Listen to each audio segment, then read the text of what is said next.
friends. How you doing this evening?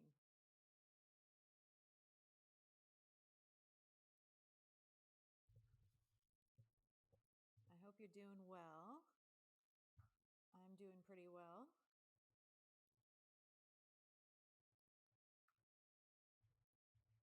Not sure if my microphone is working. Hang on.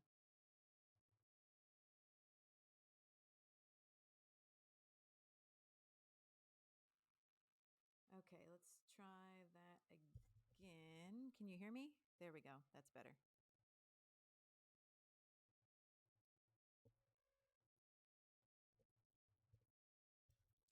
Testing, testing.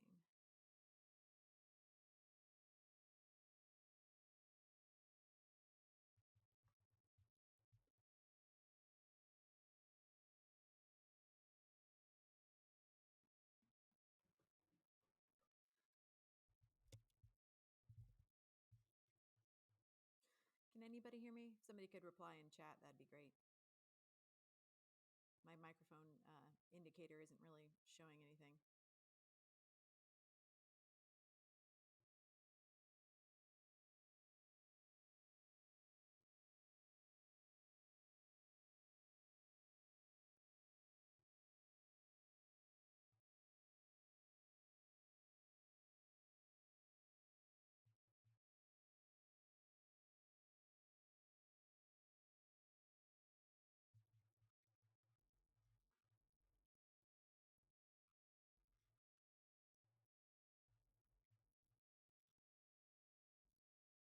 Hey, folks, can you hear me?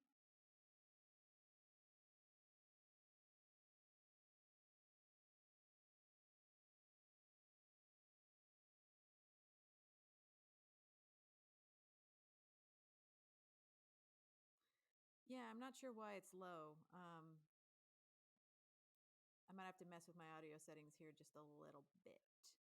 Um, Thanks, Nerdtron and Patricia. Hang on. Well, let me adjust the mixer here a little. Settings.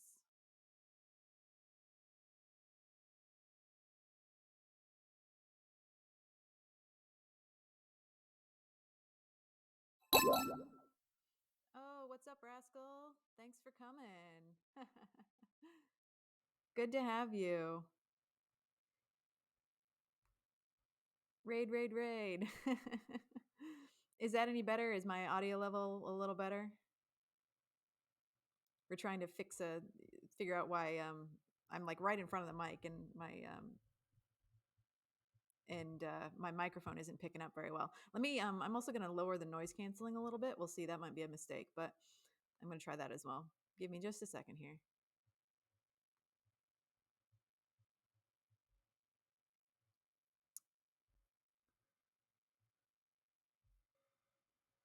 Okay, let's see.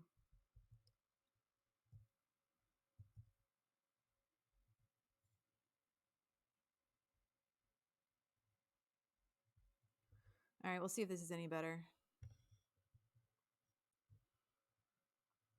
Well, keep me posted in chat if you ever if you ever can't hear me or anything like that, or if my audio just isn't coming through.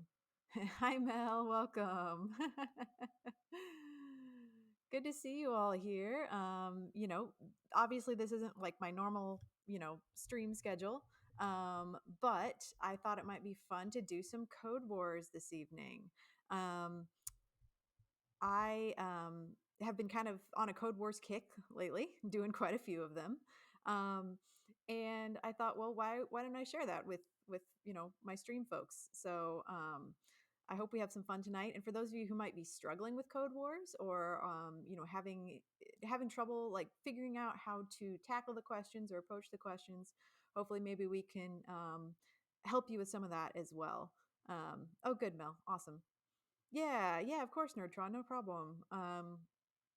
And because Code Wars can be hard to kind of get your head around at first, right?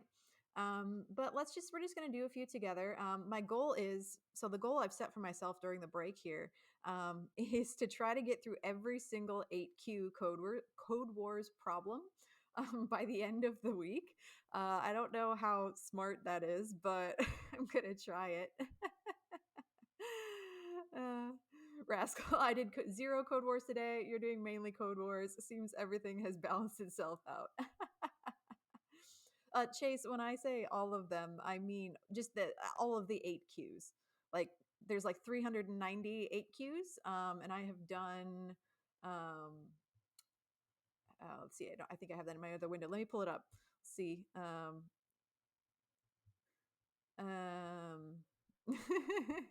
yeah, it is a lot.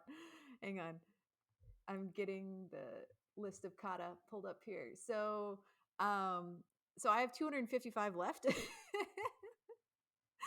I have 255 left to do out of the 300 and whatever. And so, I mean, you can see I'm at fifth Q. I've done, I have 509 whatever, and that's all that's all from 8Q questions.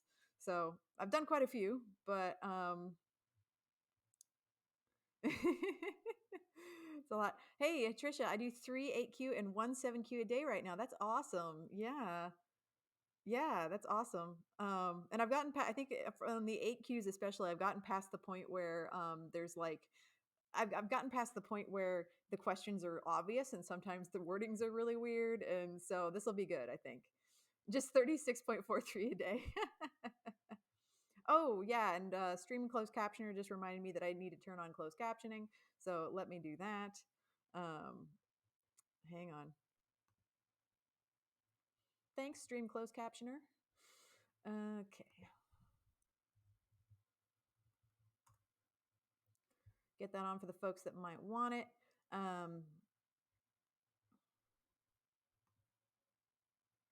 Okay, I'm turning them on in 1 second here.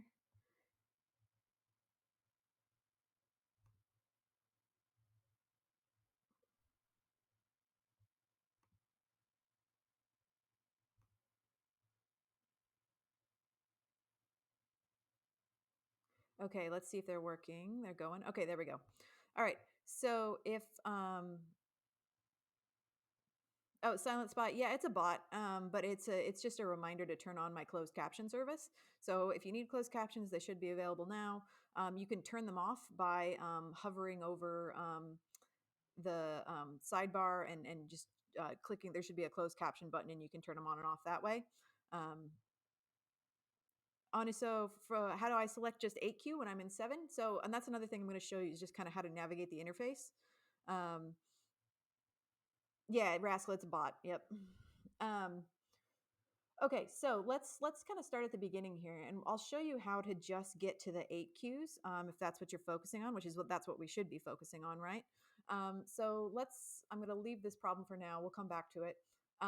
Let's go back home. So we'll go back to the home page. Oops, sorry.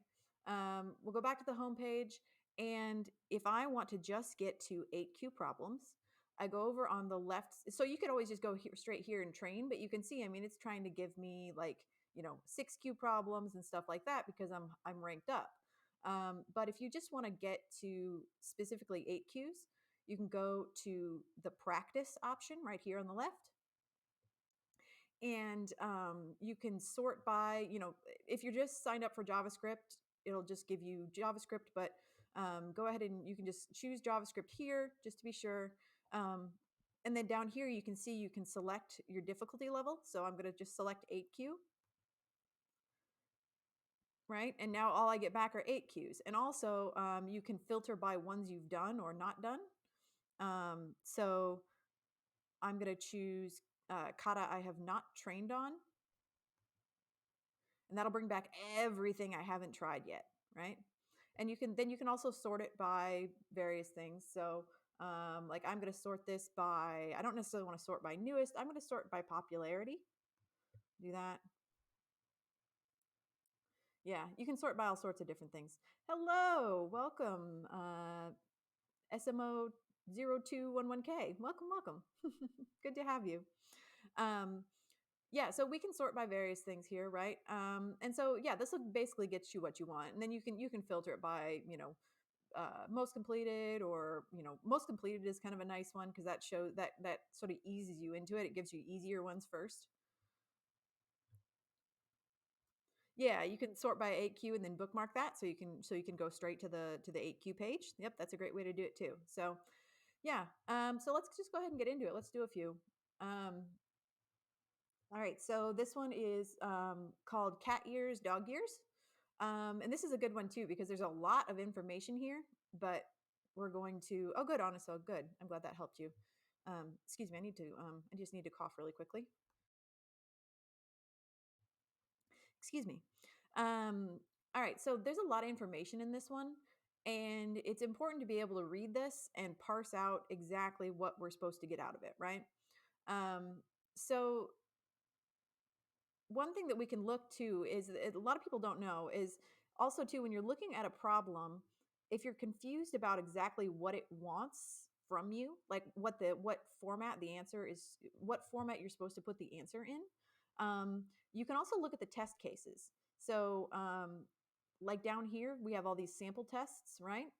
And we can see that it's going to test for various things. It's going to pass in the number 1 to this function, and then it's going to expect that the output is going to be an array of 3 values, right? 1, 15, 15. So we can look at the test cases and kind of get a feel for what the inputs and the outputs are going to be, and that'll help us approach the question and understand exactly what the question is asking for. So let's read the question. So I have a cat and a dog, got them at the same time, and that was human years ago. So they got a cat and a dog X years ago, sometime in human years, regular human years. Um, what they want is their respective ages now returned as an array with human years, cat years, and dog years. And they give us some notes here. Human years are always going to be greater than or equal to 1. Human years are going to be whole numbers only. And then the formula for cat years is going to be 15 cat years for the first year, and then plus 9 cat years for the second year. So if the person is 2, the cat years are going to equal 15 plus 9, right? And then same for dog years. So it's going to be 15 dog years for the first year, plus 9 dog years for the second year. But where we get different is in the any years after 2 years. So plus 4 cat years for each year after that, and then plus 5 dog years for each year after that. So yeah, and Rascal says sometimes the test cases make more sense than the description.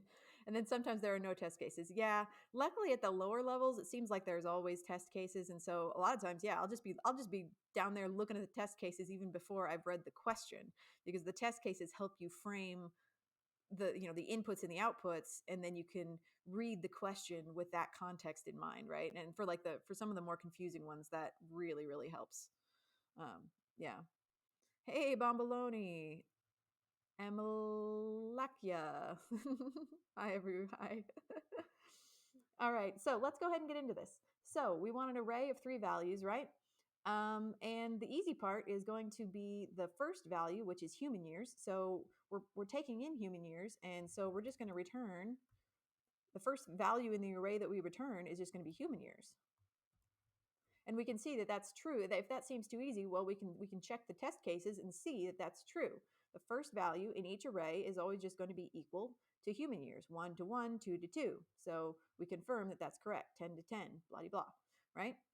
And then another similarity that we notice is in the cat years and the dog years.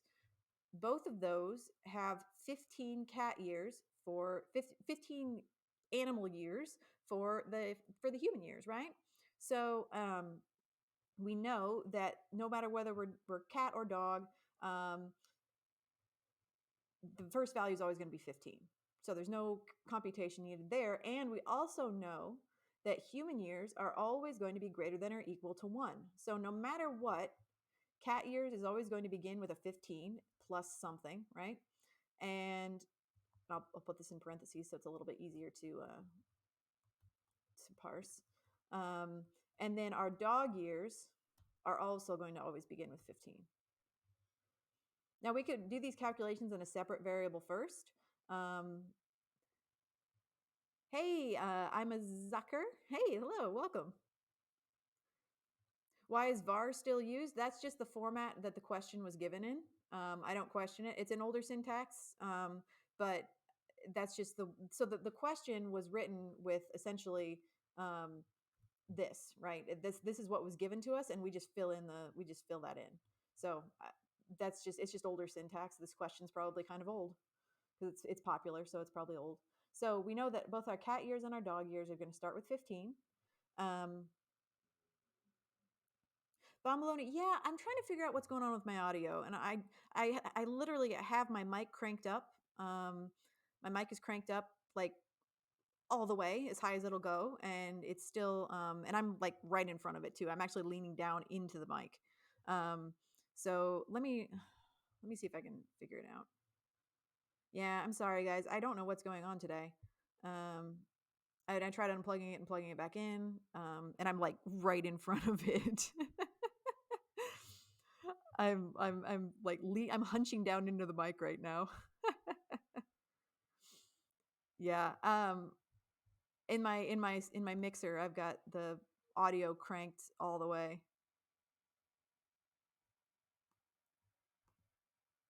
Hang on. I could turn noise suppression down more, but I feel like that's not a good idea because you'll start hearing fan noise from my laptop. Um, yeah, I'm sorry. Hang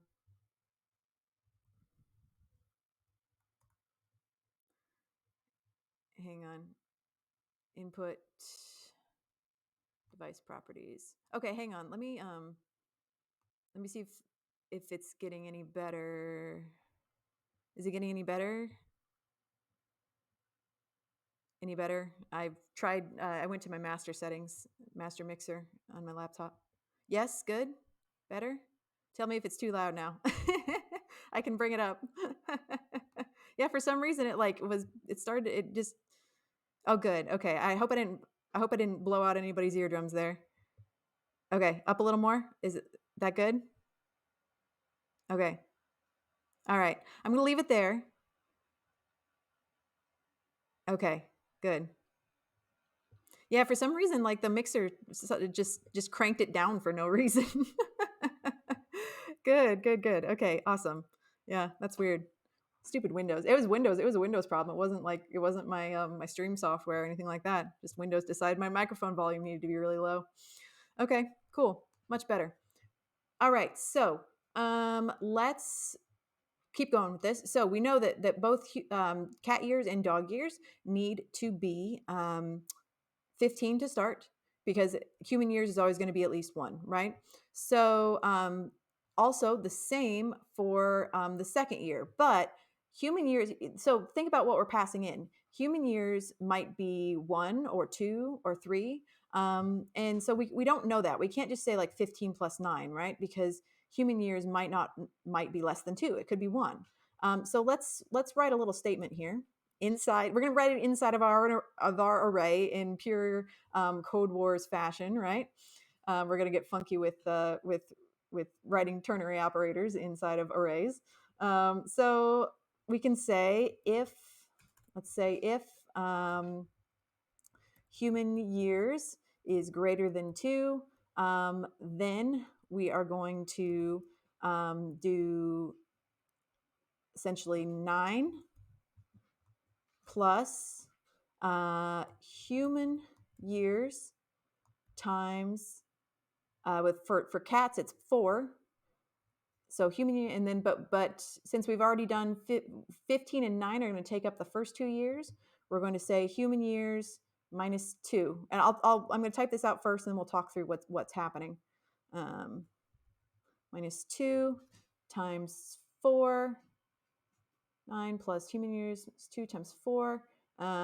Yep. And so that's if human years are greater than 2. And then else really is if human years equals 2. Oops, I got my syntax there. If human years equals 2, then so if human years equals 2, then it's going to be just 9. Yeah. else 0. Okay, so I probably messed up my parentheses there, but this should do it for the cat calculation. Full stack, it'll be better if you code without using ternary if. Yeah, the thing is that a lot of the solutions in Codewars use ternary, and I think it's good practice to figure out how to one-line things if you can. I know it can be kind of confusing. It's just, for me, it's good practice to get more comfortable with ternary operators. You can definitely write out the full if statements if you want. Got to release the flexosaurus, I know. For me, it's practice with getting better at ternaries. All right. And I realized I put if here. That's not right. See, I need more practice with ternaries because I put an if in front of one. Yeah. Hey, Melody. Okay, so what's happening here? So first thing we're doing is we're checking to see if human years are greater than 2. And if they are, then we are taking 9, which is the value for the second year. And then for all remaining years, after the 15 and the 9, so after the first 2 years, we're multiplying those by 4.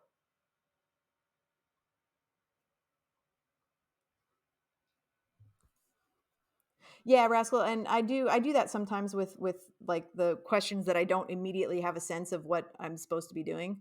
I'll definitely start with a standard if statement. With this one, I had kind of just a good idea of like, yep, I know what I need to do. But yeah, fully agree. Okay, so we know that the calculation is going to be very similar for the so that's what we do if human years are greater than 2, and if the human years are equal to 2, then we just add 9. It's 15 plus 9. Else, the else is essentially if human years are equal to 1, then we don't add anything. Okay, so we know that the calculation is going to be essentially the same for the dogs. So we can literally just copy and paste this in. I know this is going to be a heck of a long line, right? We'll see if it works. The only difference is the multiplier for dog years. So that's going to be 5 instead of 4. So let's just test this. You could probably write this cleaner, and I'm sure we'll see that when we submit the solution. But let's just test it and see if it works. And did I write a return? Yeah, I did. Okay, good. Yeah.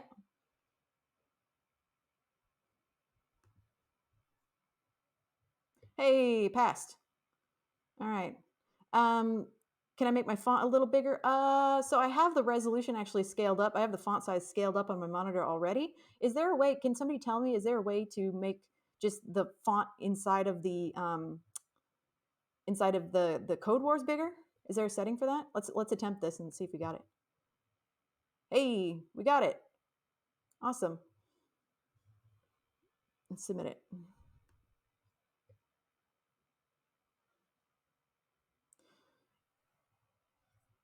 Okay. And also, if you don't forget after you submit something to go ahead and rate the kata, because that gets you an extra point. So if you watch when I click, I like this question, so I'm going to click vary. So my total went up by 1. So rate your kata when you're done with them. It gives you an extra point.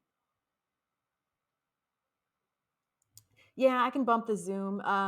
That's fine. It's hang on. There we go. Yeah, it shouldn't make the window too difficult to read. Is that better? Is that okay? First try? Yeah. Yeah, I got it. I zoomed in a little bit. Okay. I was just curious if there's a way within Codewars specifically to increase the size, but I guess not. So, all right, cool. So we got that one. I had another one open here that I hadn't started yet, so let's look at this one as well. It looks like there's something called Pretty Codewars. Ooh, I'll have to look at that. Pretty Codewars, interesting. Okay, so this one is Well of Ideas. For every good kata, there seem to be quite a few bad ones. That's true. In this kata, you need to check the provided array for good ideas and bad ideas. If there are 1 or 2 good ideas, return publish. If there are more than 2, return I smell a series. And if there are no good ideas, return fail. Okay, cool. So they told us that we're taking in an array, right? And if we check the basic test down here, we can see that it's going to pass in just like, a string of, or an array of strings, right? And then we want to get out of that some kind of text output. And what's good about, checking the test cases here is that we can clearly see that what they want to get back is output with a capital letter, right? I make that mistake a lot. Is I'll return the right output, but like I didn't capitalize it, and so it doesn't like that. So they want capitals here, so that's good to know. All right, so we're passing in an array now. What's an array method that I might use to what are some ways that I could potentially search an array for a particular value of some kind? What are some ways that I could do that? Any ideas?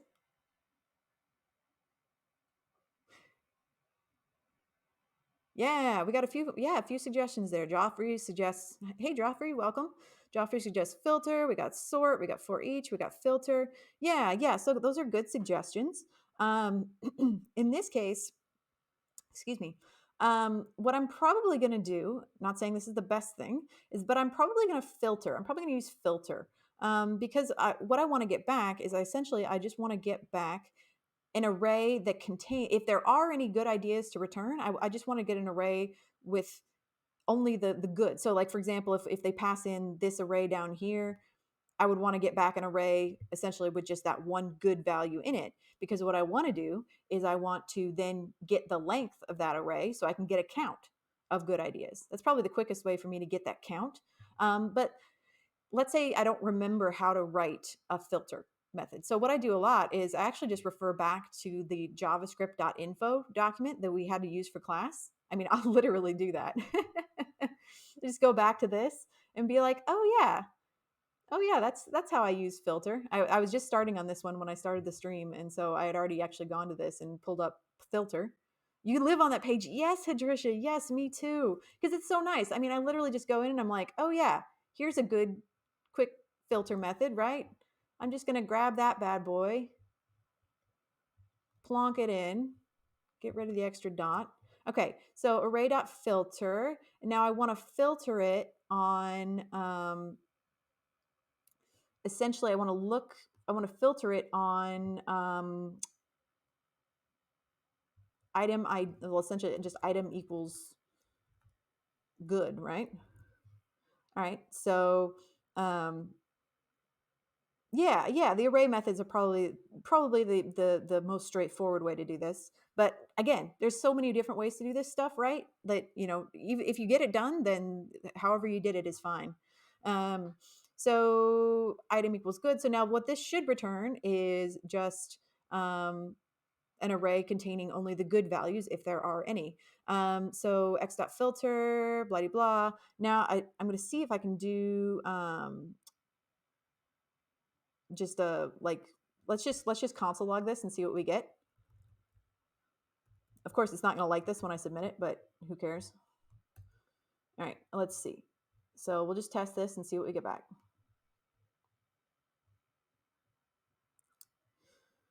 And so yeah, the first one it passed in was bad, bad, bad. So we shouldn't get anything.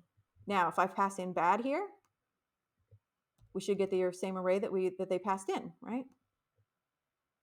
Yeah, perfect. So that tells us that it's working. So that's good. Now, let's do dot length and see what we get.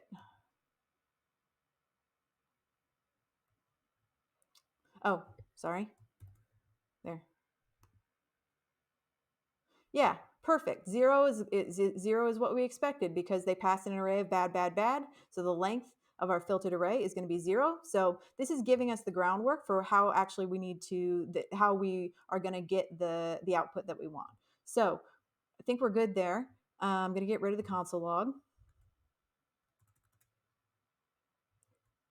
Okay, So now we know how to pull out any good values if they exist. So if there are one or two good ideas, return publish. If there are more than two, return I smell a series. If there are no good ideas, return fail. Okay, so we could do this with a ternary operator, but if it's easier for folks to follow, we'll go ahead and do with the standard if statement. That's fine too. It's good to practice both, right? So we'll say, and actually, I'm going to set this to a variable. Actually, no. Let's do a switch statement. Let's get fun. Let's be fun and do a switch statement. I like switch statements. Okay. So switch statement, switch, and we're going to pass in this expression here, right? Switch, and then we're going to say case 0. For case 0, we want to return, what do we want to return for case 0? Fail.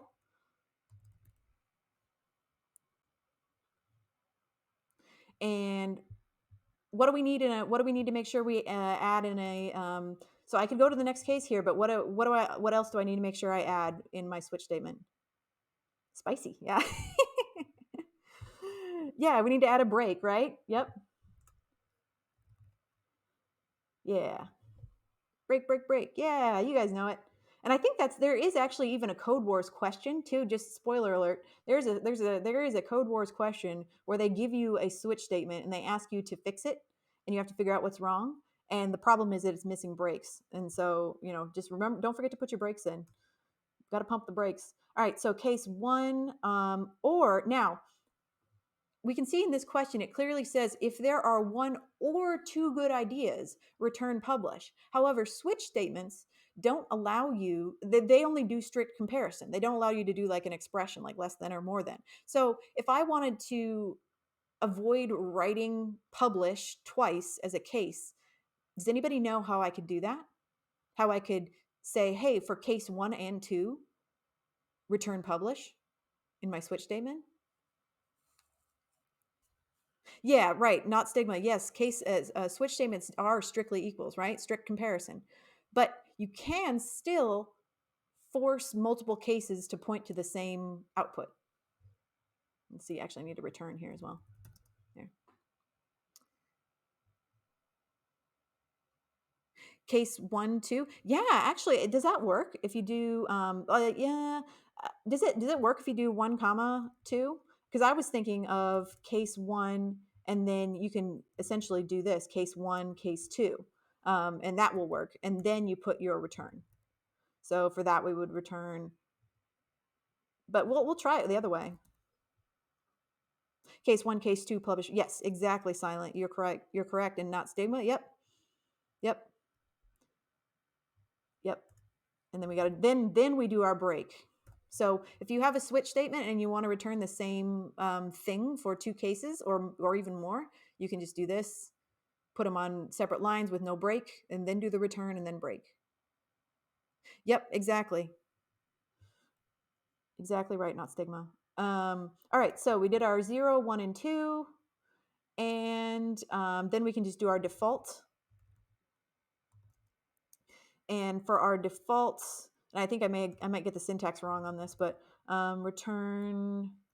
Let's see. Sorry, that's wrong. It's I smell a series. Yeah, I smell a series. Yeah.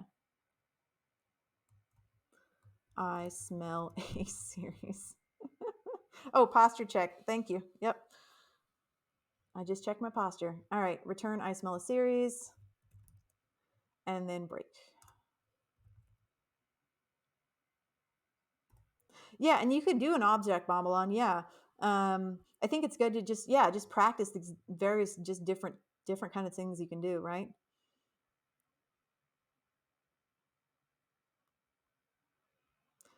They don't say to put default. Default is just if none of the other ones are true, then yeah, and you could you don't have to put default, I don't think. Okay, let's try it and see. Case 1, 2, yeah, we'll see. I might get an error on this. I didn't pay attention. Yeah, expected fail. Oh, I need to have an exclamation. I didn't put my exclamation point. Now let's try that again. Oh, okay. And this is really just grammar. And exclamation point after I smell this series. I messed up 3 times in a row. There we go. Oh, that's all right, Emil. That's interesting though. I yeah, the separated by a comma thing. I hadn't seen it before, but that doesn't mean that you can't do it. Let's try it. How about let's try it? Let's there's nothing wrong with it, right? We know that this works implicitly, right? You know, we did the test, we know that it works. So let's try it like this. Let's see. Oh, nope, it doesn't like it. That's okay. All right. Double check this. Cool. Let's attempt. Well, hey, we got it. Go us. Yeah, more and more I've been refactoring things just to play around with ways to approach them, right? Yeah.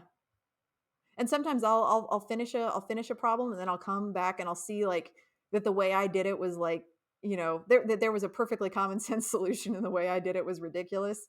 And, you know, and then I'll go back and I'll do it again. Yeah, and so they did it essentially. So they declared a variable for the top solution here. They declared a variable. They did it's basically the same way that we did. But then, you know, instead of using a switch statement, they just did, you know, a quick ternary. They did a ternary operator here, which seems to be the most common way to solve these kind of things, right? On Codewars, regardless of how common it is in the real world. They did a ternary, but I like the way we did it too. That's essentially what they did down here. We did the second most popular way of doing it. So I'm happy with that. All right, I like this one. Don't forget to rate them so you get your extra points. Um,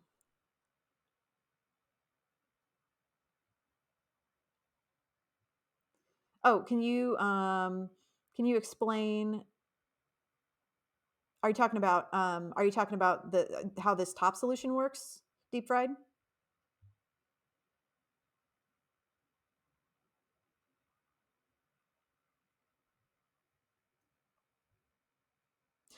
Well, for this first solution anyway, um,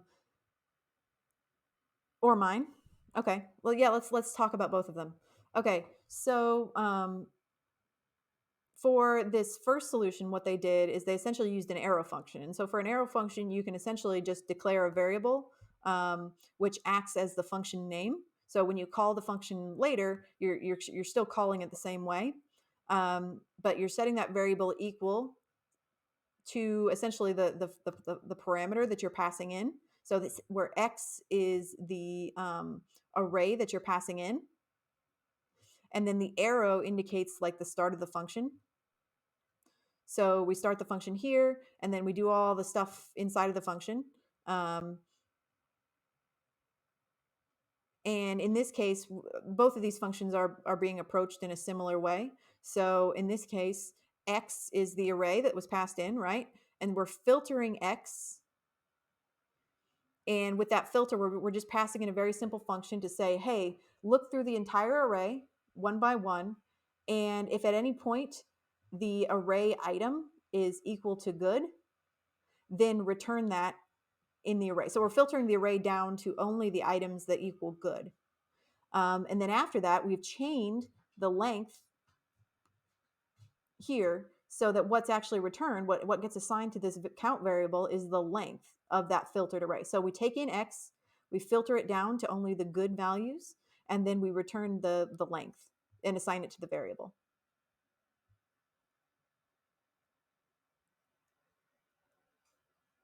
Yeah. Ah, okay, good. I'm glad that helped. Yeah, and so for my solution, it's very similar. We essentially did the same thing. Filtered down the array, got back the length, and we just used a case statement because case statements are fun, and did the same thing. You didn't give the length was doing, yeah, and that's um, essentially if we let's see, I don't know if we can see the instructions here again, but essentially it was just saying count the number of good values and then if it's equal to certain numbers, return certain messages. And so the quickest way to do that count is to just filter the array and get the count from the filtered array by using this built-in length, rather than trying to iterate through and using a counter and that kind of thing. This just seemed to be the most straightforward. It's not counting characters, no. It's counting the specific items in the filtered array that are equal to good. Yeah, it's counting the filter return. Oh, I can click on the kata description.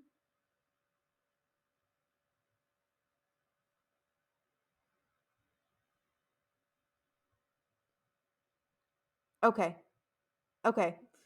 Well, it sounds like you got it now, but let me know if that's not the case, Deep Fried. All right, let's go ahead and move to another one. I'll leave this one open if there's any more questions on it. Okay, so we'll do popularity. All right, let's do this next one, and we'll take a break at 8 o'clock. I don't expect this isn't gonna be a marathon stream tonight. We're supposed to be on break, right?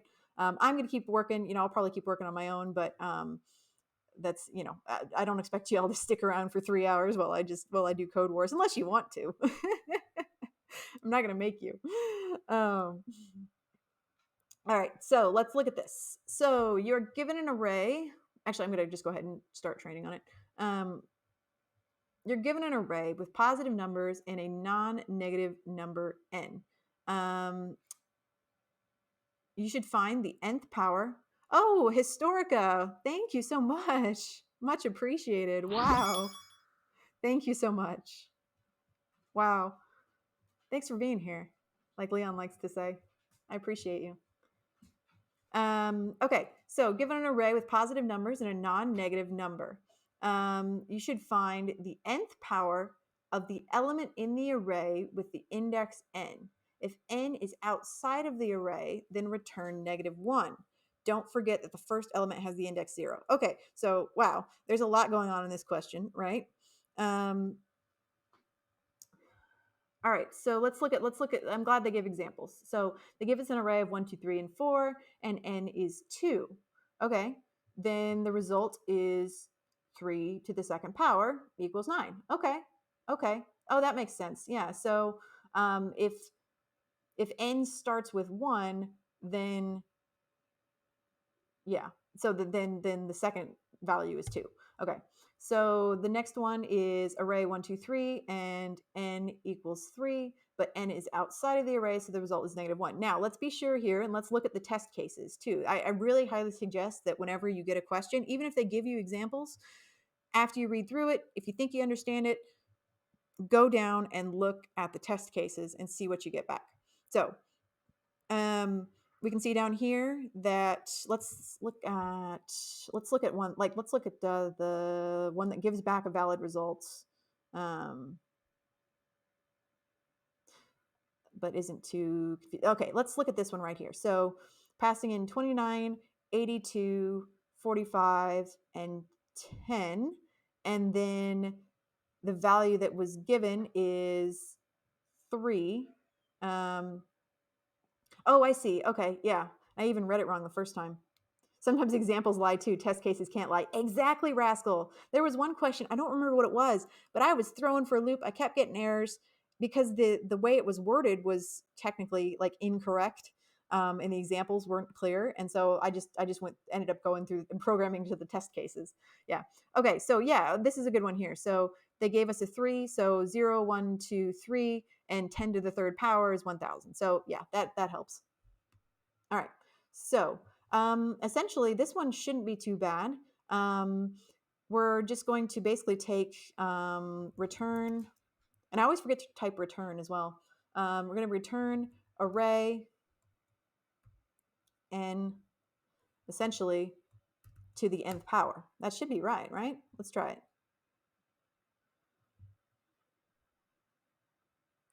Oh, expected yeah. And that, I thought that might happen. So let's do isnan. We'll just do a quick ternary here. Isnan, then return -1. Yeah, that should do it. And then else, just do the thing. Now there is a quicker way to write that, but I can't ever remember what it is, so that's what you get. Hey, winner. Yeah, not stigma. That's, yeah, didn't quite get the instructions, right? Because the instructions weren't very clear. The instructions were kind of garbage. And so that's why we went down and we looked at the test cases. Just forget the instructions, look at the test cases, see what goes in and see what comes out. Because, yeah, I actually misread the instructions initially. I thought it was asking for like n equals 2, get back 2, and then do that to the second power, right? Yeah, so the nth element in the array, that um, remember that arrays start at 0, right? Remember that arrays start at 0. So in this case, if you pass in, let's say if you pass in 2, it's going to be 0, 1, 2. So arrays start at 2, so the nth element of the array, if you pass in 2, it's going to be this one right here. Can you explain the isnan? Yeah. So remember what happened here. I'll take this off real quick. You can hear my kitty probably. Kitty says hello. We'll take this off and I'm going to show you the error again. So what we got when we just did this basic array n to the power of n. See what we got back there from one of the test cases was expect NaN to equal -1. Now what NaN means is not a number. So at one point we got not a number, meaning that this was a value that was outside of the array. So like, for example, if they passed in 1, 3, 10, and 100, and they pass in the value of 4, that's outside of the array because 0, 1, 2, 3, and then 4 is outside of the array. So, and then we try to multiply that value that doesn't exist times n, well, that's going to be not a number. So we need to control for that. Luckily, JavaScript has something where we can say, we can test for that. We can check if the output of an expression is not a number and then do something about it. So in this case, we're checking to see, is this not a number? Is it anything that's not a number? Doesn't matter what it is. All right, fine, it's not a number. Then we want to return -1. Else we want to return the original calculation.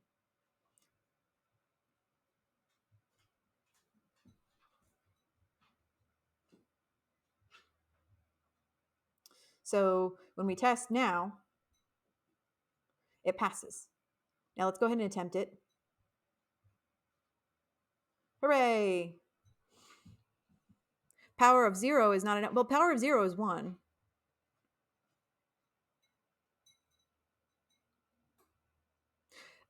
So not stigma. Let's think about this. Okay, so I think I see what you're asking, but let's pretend like one of these cases. Okay, so here's an array of 4 values, right? If I pass into this function an index of let's say 5, I would say, okay, index 0, index 1, index 2, index 3. 5 is outside. So if I try to take a value, if I try to multiply an array value that doesn't exist times another number, that's going to return not a number. Or if I try to take it to an exponent, right, it's going to be not a number. So doesn't like it. That's why we have to control for that not a number. Yeah, and Bomboloni, that would be definitely be a good way to simplify it. So what Bomboloni said here is I'm gonna go ahead and paste this in as well. We'll test this solution as well, which I'm pretty sure it'll work. I just have a hard time. I need to practice that more. Is doing like instead of a ternary, even doing just a even just a single expression type deal here. Oh, and I think there's a extra parenthesis there. Let's just get rid of that. Should be fine. All right, and now this should also work. Let's try it. Yep, that worked too.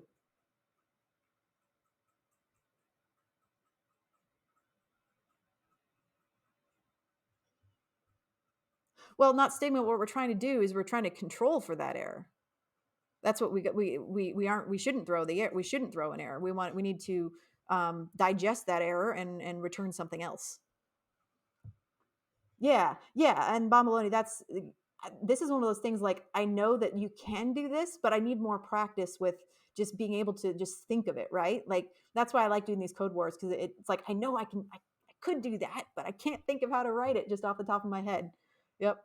So I'm going to go back to my solution just so that I have it in my solution submitted solutions as my own versus yours. But your solution is very good, and I'm sure it's going to be the top one. And Amila, that's totally fine. You write things out to the point where you can understand them. Some of these solutions are so convoluted to the point where, like, it just doesn't, like, they're so simplified to the point where they don't really convey any information. So, like, they would never be written like that in real life, right? Yeah, and so actually the top solution was even something else different. But look, Bomboloni, yours was the second one. That's yours right there. Um, but yeah, the top solution was an arrow function, which is, a one-liner, of course. Codewars loves one-liners. And basically they just said, assuming that the array is longer than n, right? Because that would mean that n would always return a valid number. Then do, math power, whatever, else return -1. So that makes sense. Silent Spy, are you asking what this is doing? Is that your question? Hey, Big Sugs. How's it going? Silent Spy, are you asking why that solution works? Why this one works? Okay. Yeah. So let's talk about it. All right. So, and I'm sure there's an official name for this, but essentially what it's doing is it's just saying it's checking to see if this result evaluates to, like, a truthy value, right? If it evaluates to something that is valid, a valid output. Can this evaluate properly into a valid number that can be returned? Now, if it can't, essentially what this or statement is saying here is, if it can't return something truthy, then return -1 instead.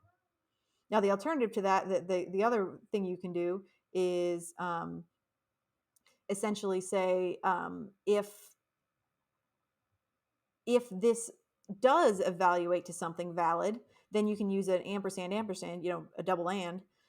If this does return a truthy value, then return something else. So you can do this either way. You can say, if this is falsy, then do this, or if it's truthy, then do this. It's just a faster way of writing. It's essentially like writing a ternary operator, except without an else statement.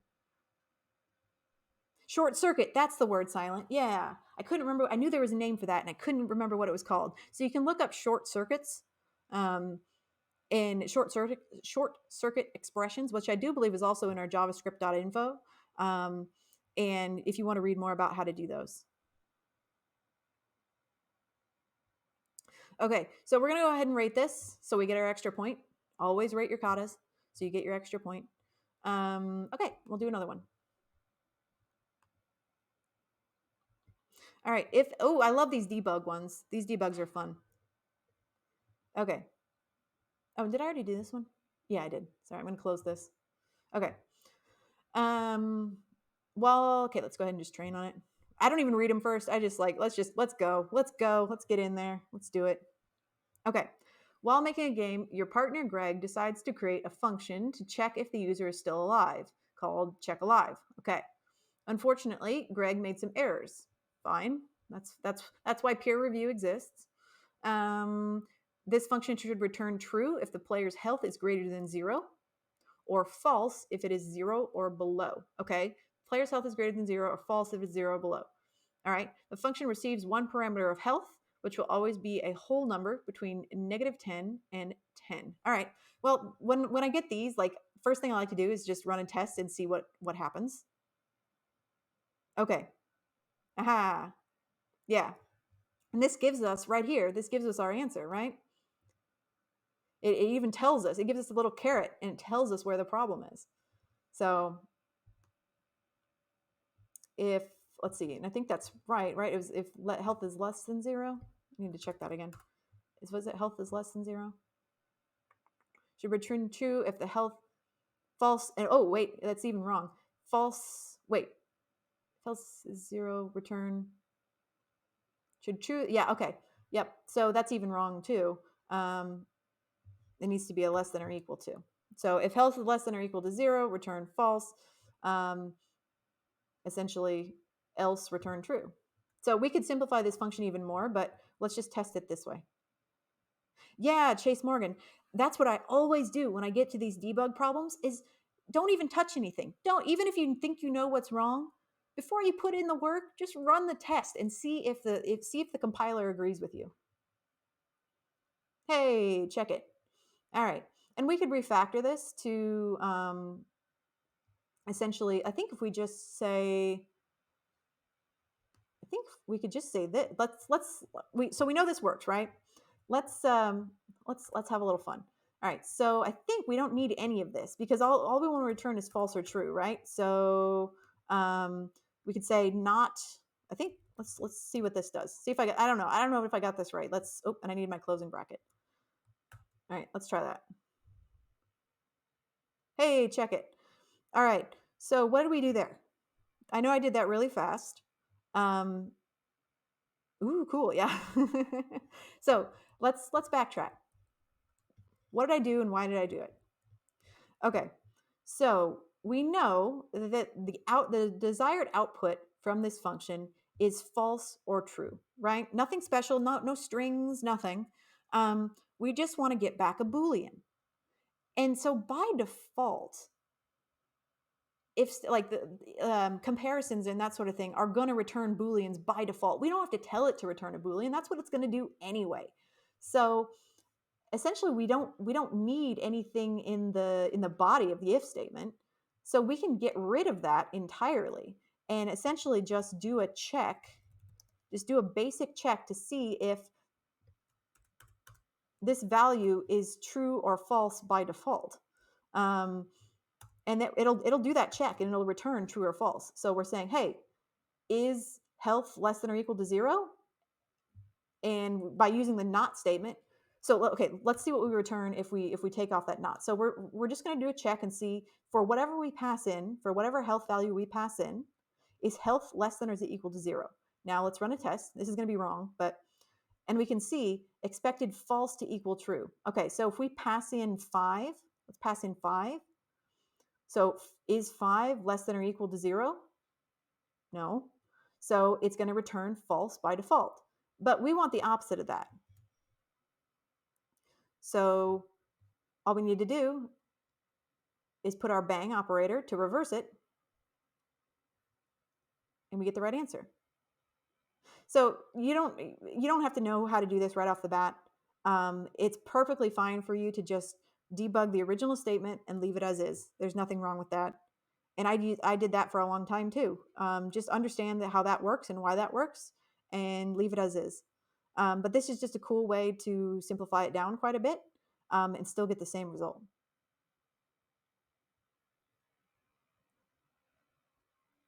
Okay, let's attempt. Hey, got it right. Cool. Now I'm sure that the top solution is going to be something similar to what I just wrote above. Yeah, and actually I love it. The top solution is even simpler. So that just checks to see, is health greater than 0? If it is, it will implicitly return true. You don't even need to do it the opposite way like I did.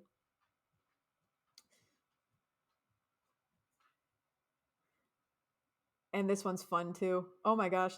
Sometimes I love to scroll down and just look at the more creative ones. They hard coded every single value. Mad props, Zozo Fuchstra. Hard coding every single value. All right, that was fun.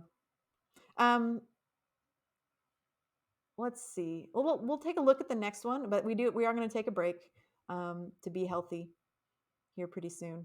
Also, my dogs are giving me the stink eye. They're hungry. So, all right, let's look at the next one. Close this one. Okay. Return the nth even number. Okay.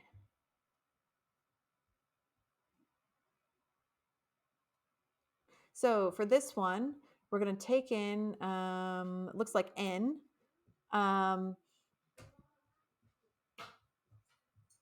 And another example here, we're passing in 3 and we get out 4. Oh, I see. Okay. So it wants us to count up even numbers and return the nth one that just exists. Yeah. Okay, that makes sense.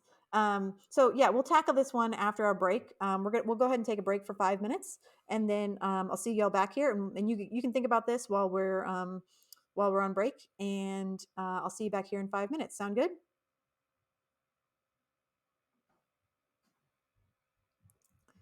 This is a good one. Yeah, I know, Rascal. That's why I saw. Anytime I see like these pure math ones, I was like, "Ooh, I'm just gonna pull that one up, and I'm gonna let them think about it while we're on break." Okay. Let me pull up a timer here. Let's see. Let's just do this. I don't want to take it off the screen because I want you all to be able to think about it if you want. Let's see if I can get it on frame here.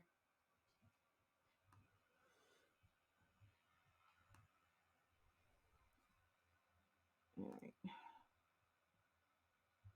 It's a little smaller. There we go. Okay, so you should be able to see the problem, the test cases, and the timer. Zoom that in. All right, and we'll reset the timer to give you the full 5. Okay, I'll see you guys back here in 5 minutes, and we can think about how to solve this.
Okay, folks, I'm going to go ahead and stop the timer. I need just another couple seconds. I just don't want it beeping in your face.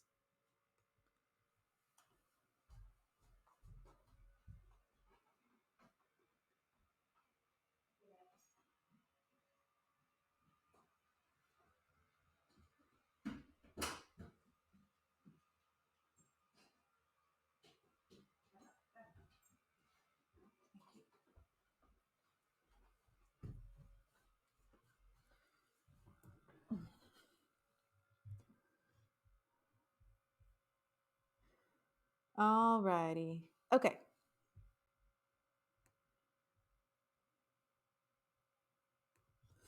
So let's look at this now. Oh, folks are coming up with solutions already. That's awesome. Yeah. Okay. So let's talk through this. So essentially, they're going to pass in a number n, right? And we want to return the nth even number in the standard sequence. So yeah, if we pass in 1, then it should start with 0. If we pass in 3, then it should return 4. Now, let's just say like, okay, fine. Let's start with just return n times 2. So that might be the first guess, right? Because even numbers go in sequences of 2. Now, if I were to pass in 1 to this, I would get back 2, right? So, but instead, the correct answer that they want is 0. So instead, we can do,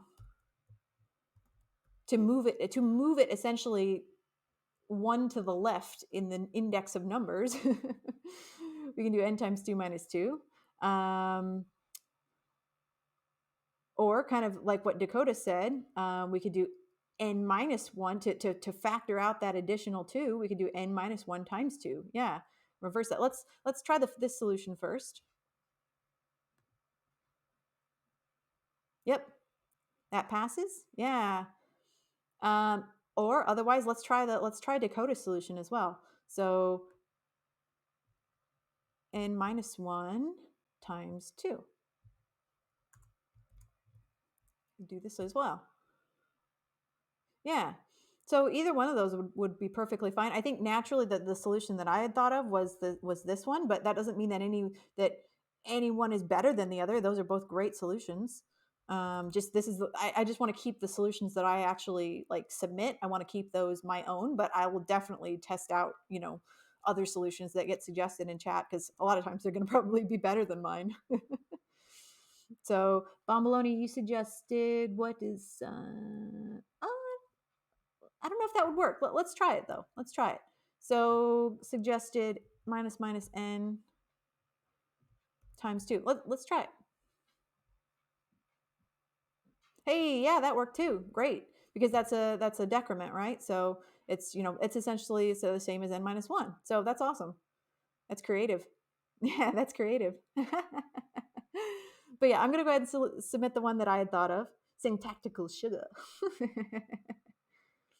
Yeah. Oh, fun. Okay, so you even tried it the other way around. You tried n minus minus times 2. Yeah, that one doesn't work. All right, so I'm going to do the one that I had thought about. That's the one I'll actually submit, but I'm happy to test any and all solutions that y'all think of in chat. So okay, let's test this one more time. Make sure I typed it right. All right, cool. Attempt solved. Baller. Submit. Okay. Yeah, that's a fun question. I like that one. Okay. Yeah, and essentially that was the same as the top one, and I'm sure that the next one, yep. So y'all got the top 2 solutions. You should be proud of yourself. I wonder if anybody else tried the one that Bombaloni suggested. Yeah, there it is. That doesn't mean it's any worse than the other 2. It's just less common, right? So it's fun. All right, let's do another one. We're just gonna keep going. I'm happy to keep going for as long as you all want to stick around.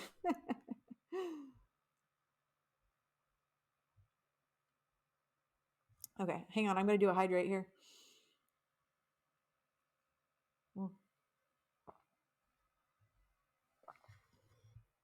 Okay, generate range of integers.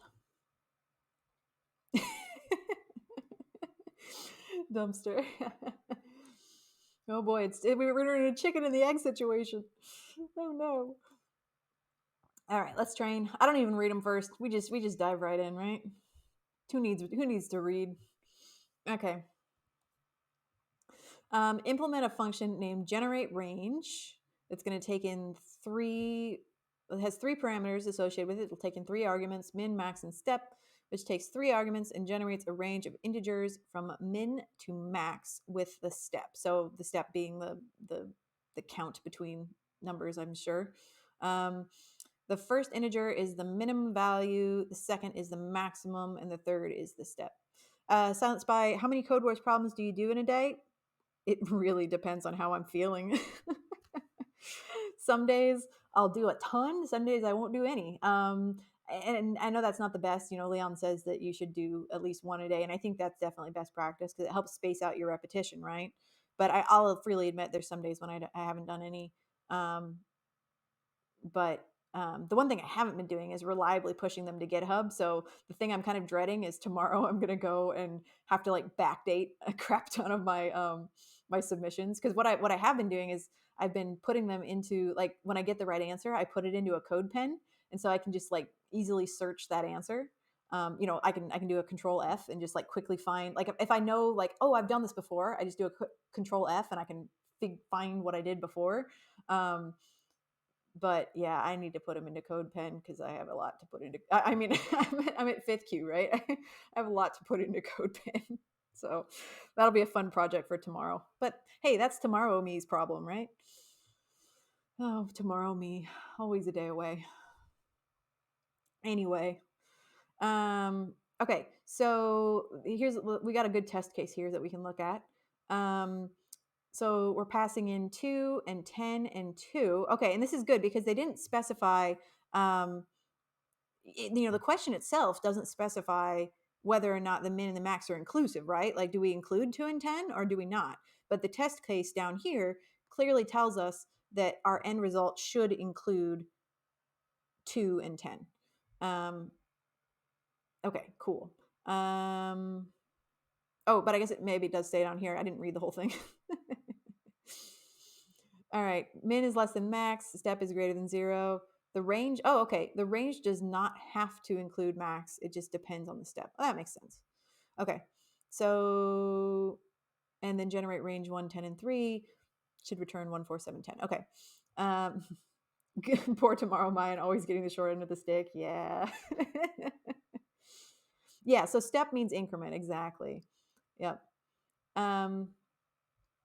So yeah, I mean, there's several different ways we could approach this. I'm kind of feeling a for loop here. That's just what I think of immediately. But so let's let I equals 0. We'll start out with a standard one, and and then I is less than, I'm going to do max minus min here. I'm just trying something a little different here. Max minus min, I plus plus. So that way I gets to start at 0, and then we increment up to that.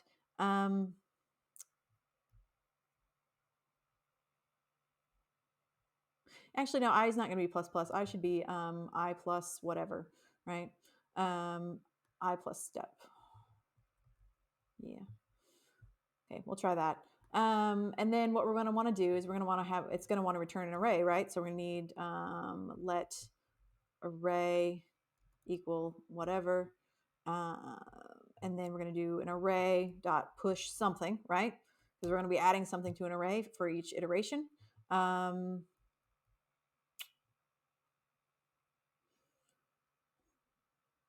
And actually, no, I'm going to do start I at 1. Oh, my dog just ran in with one of my slippers in his mouth, so that's fun. Oh, and I'm missing, thank you. I always do that, missing my semicolon, thank you. Hey, sorry, I gotta get my dog to put down my slipper. Okay, well, we'll see. He won't chew it up, probably. All right, so array push. So then essentially what we can do here is we should be able to just do, see, array push. Well, we'll start with, oh yeah, thank you. I'm making all kinds of mistakes. Yep, there we go. Do array push. That'll be min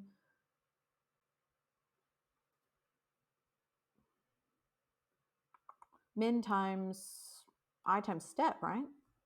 I don't know. Let's try that. See if that works. Return, and then we'll want to return the array at the end. I always forget to return too. I don't know. We'll just see what you get back. Oh.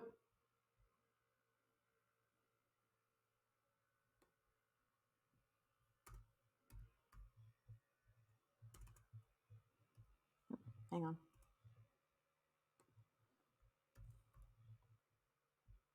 I think I messed up every single one.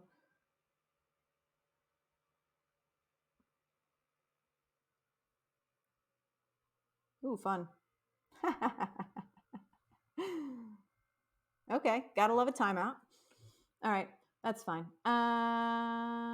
Let's try this a different way. I don't think I didn't think through that very well. All right, that's okay. Never seen that error before. Yeah, it's always fun when you get an error you've never seen. Gotta love it. We're out here. We're finding new errors. All right, let's not get crazy with this. We'll do start. Let's let I equals min. We'll just go from min to max. I was trying to think of it in a more creative way, but let's just do this. I less than or equal to step, and we'll do I plus plus. I still don't know why shouldn't I plus step actually work? I don't know. Maybe that's not the problem, but let's just do console, and then let's just console log I. Okay.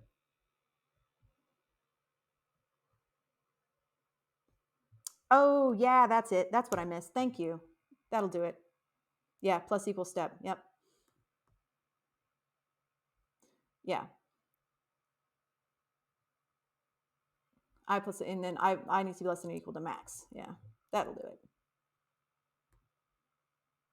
Hey, there we go. That'll teach me for trying to get fancy, right? Okay, cool. So now we can just do array.push. Okay, array.push I. That'll do it. Yep. Okay, let's try that. Hey, got it. Cool. But yeah, no, bomb baloney, that's a good point. It's another thing to remember is that console logging can really help you because it lets you see at any point what you're actually generating, right? And so in this case, I tried to get fancy at first, thinking about the range in a different way, but in the end, we just went back to the standard way of thinking, right? We set our I equal to the minimum value in the argument list, right? Minimum argument. And then for I less than or equal to max, we want to keep looping. And then we want to step, we're stepping. So instead of the standard I plus plus, incrementing by 1, we wanted to increment by our step value. But what Bombalon reminded me of is that we can't just say I plus step. We have to keep adding the new total back to our I variable, right? Otherwise you get an infinite loop. So bokeh bum. Yeah. So let me talk through it again. So what they wanted, right, was essentially an array of numbers between a minimum and a maximum value.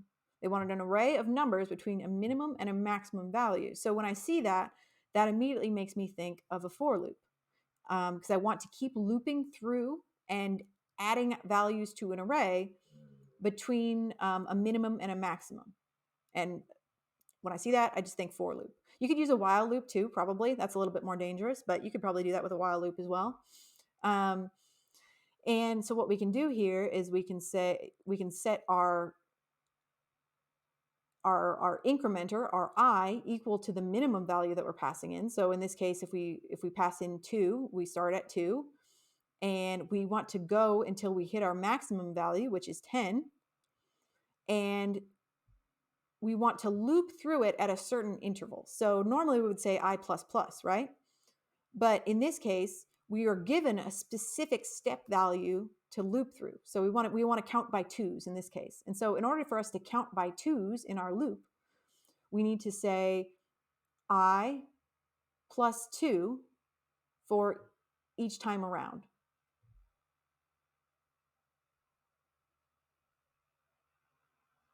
Does that help at all, Bouquet? I know it's confusing.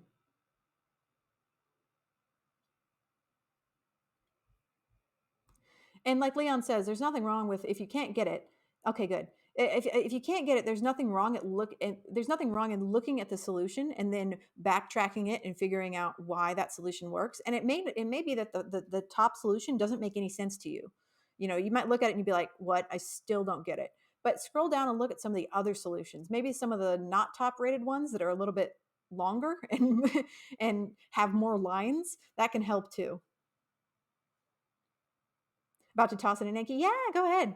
So yeah, look, if you need to, click on the solutions, go ahead and unlock the solution, scroll through a few different solutions and see if one of them clicks for you and makes sense, right?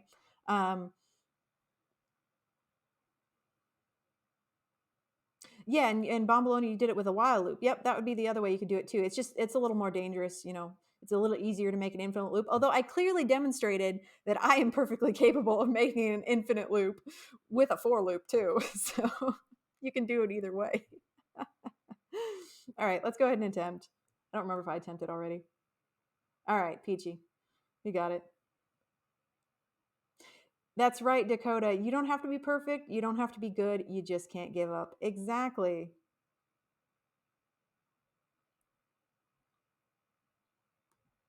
Yeah, and you can do it without loops too. Let's see. There's probably someone that did it that way. Oh, Defines. Hey, welcome, welcome. We're just in here. We're just doing a chill stream. We are just doing some 8Q Codewars, practicing some fundamentals. So welcome, welcome. Happy Saturday, indeed. Welcome to you. Yeah, we're just chilling. It's a Saturday. What would you rather be doing on a Saturday night than Codewars? Honestly, I mean, really, what else is there to do? And so maybe your solution, if it didn't involve a loop, was maybe something. I'm looking for one that doesn't involve any loops. I'm kind of curious what you did.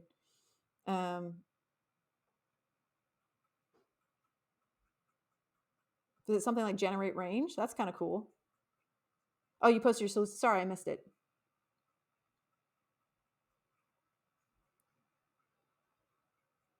Oh, I see it. Okay. Return array from. Oh, wow. Okay, that's fun. Return index times step.min. Okay, fun. So you had a little. Yeah, I see what you did. So you did like an index times the step plus. Yeah, okay. Yeah, that is that. I mean, that's creative, certainly, absolutely. Very creative. I like it. I love how people think about things differently, right? That's awesome. Okay, let's do another one. Another one. All right, real floor.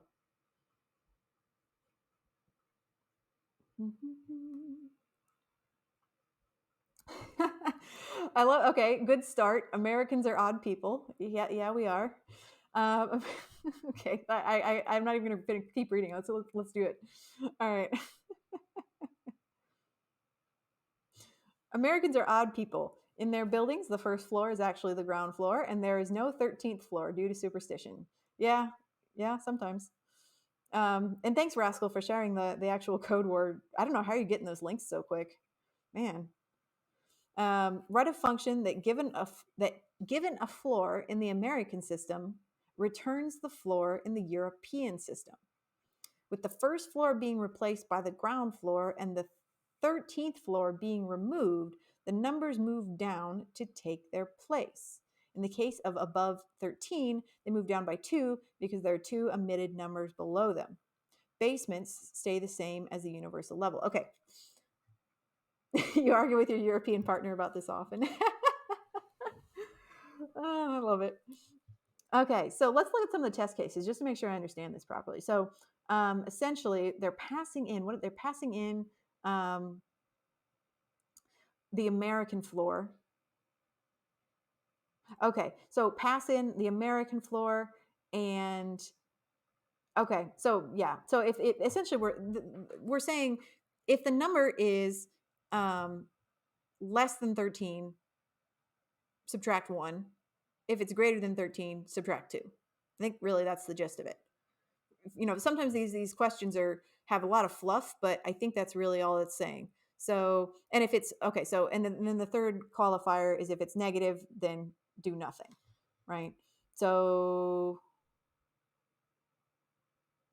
yeah, so if it's between 1 and 13, subtract 1. If it's greater than 13, subtract 2, and any other number or any 0 or less, then don't do anything. Okay, cool. I think that's the gist. All right. I think a ternary would work well here. So n greater than 13. Well, n greater than or equal to 13, right? I think that's what it wants. N greater than or equal to 13. N minus 2. Else n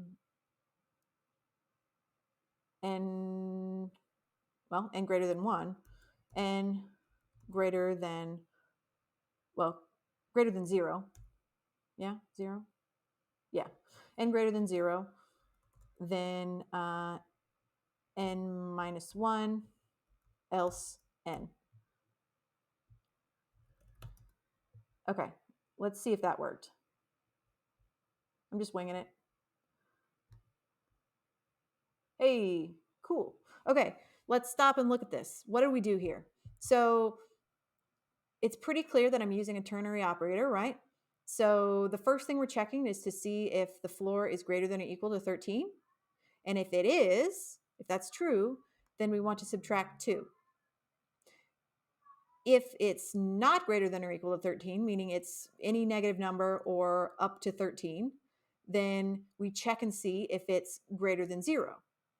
If it is, then we return n minus 1. And for any other number, we return n. First try. Yeah, welcome, Jersey. Yeah, nesting them ternaries. I know. So that's not something that nesting ternaries is actually not something I'd done before. And it's probably not very good practice, but it seems like a lot of the Codewars solutions do it. So I thought I would try it. Now, I'm going to rewrite this. Yeah, deep fried. I know, that's cool, isn't it? I'm also going to rewrite this so that it's not doing that, just to practice both methods. And maybe make it clearer for folks who might not be tracking, which is fine. I mean, it looks really weird at first, right? So let's write this as a standard if statement. So if n is, I'm just going to get rid of this. If n is greater than or equal to 13, return n minus 2. Else if, so we've already taken care of all the numbers greater than or equal to 13. So now we don't have to say like a between or anything like that, because we've already taken care of all the numbers that are greater than or equal to 13. So now we just say else if n is greater than 0, return n minus 1. And then our final else is just return n, right? So this should work as well, if I wrote it right.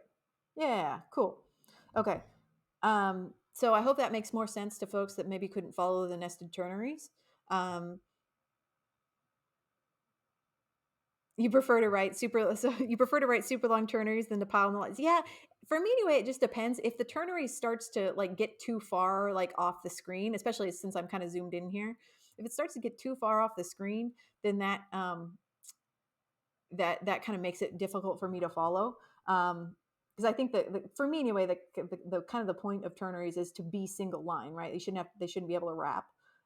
But it's just personal preference, right? Like all these things. So I'm gonna put this back in a ternary, just because that was the way I thought of it. We'll test it one more time, make sure I did that right. Okay, cool. Let's attempt it. Yeah.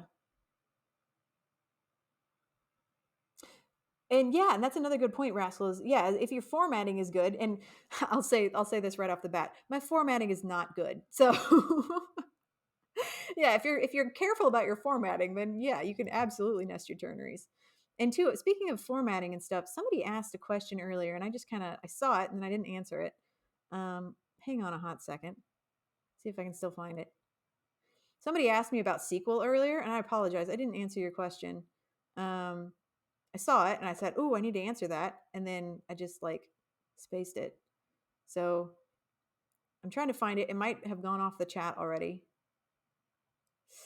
I think it did. I'm sorry. If you're still here, can you ask again, please? Somebody asked a question about SQL and somebody getting like their relative into SQL. Yeah, please ask again because I'd love to answer your question. All right.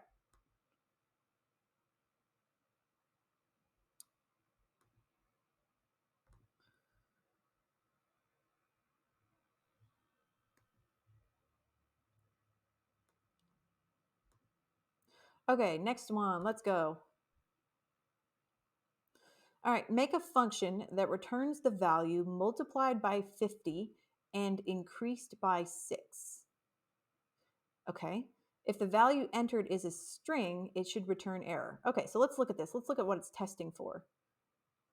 So they pass in hello, it should return error. Okay. And the rest of these are all numbers. Cool, cool, cool. Ryan is cool. Error.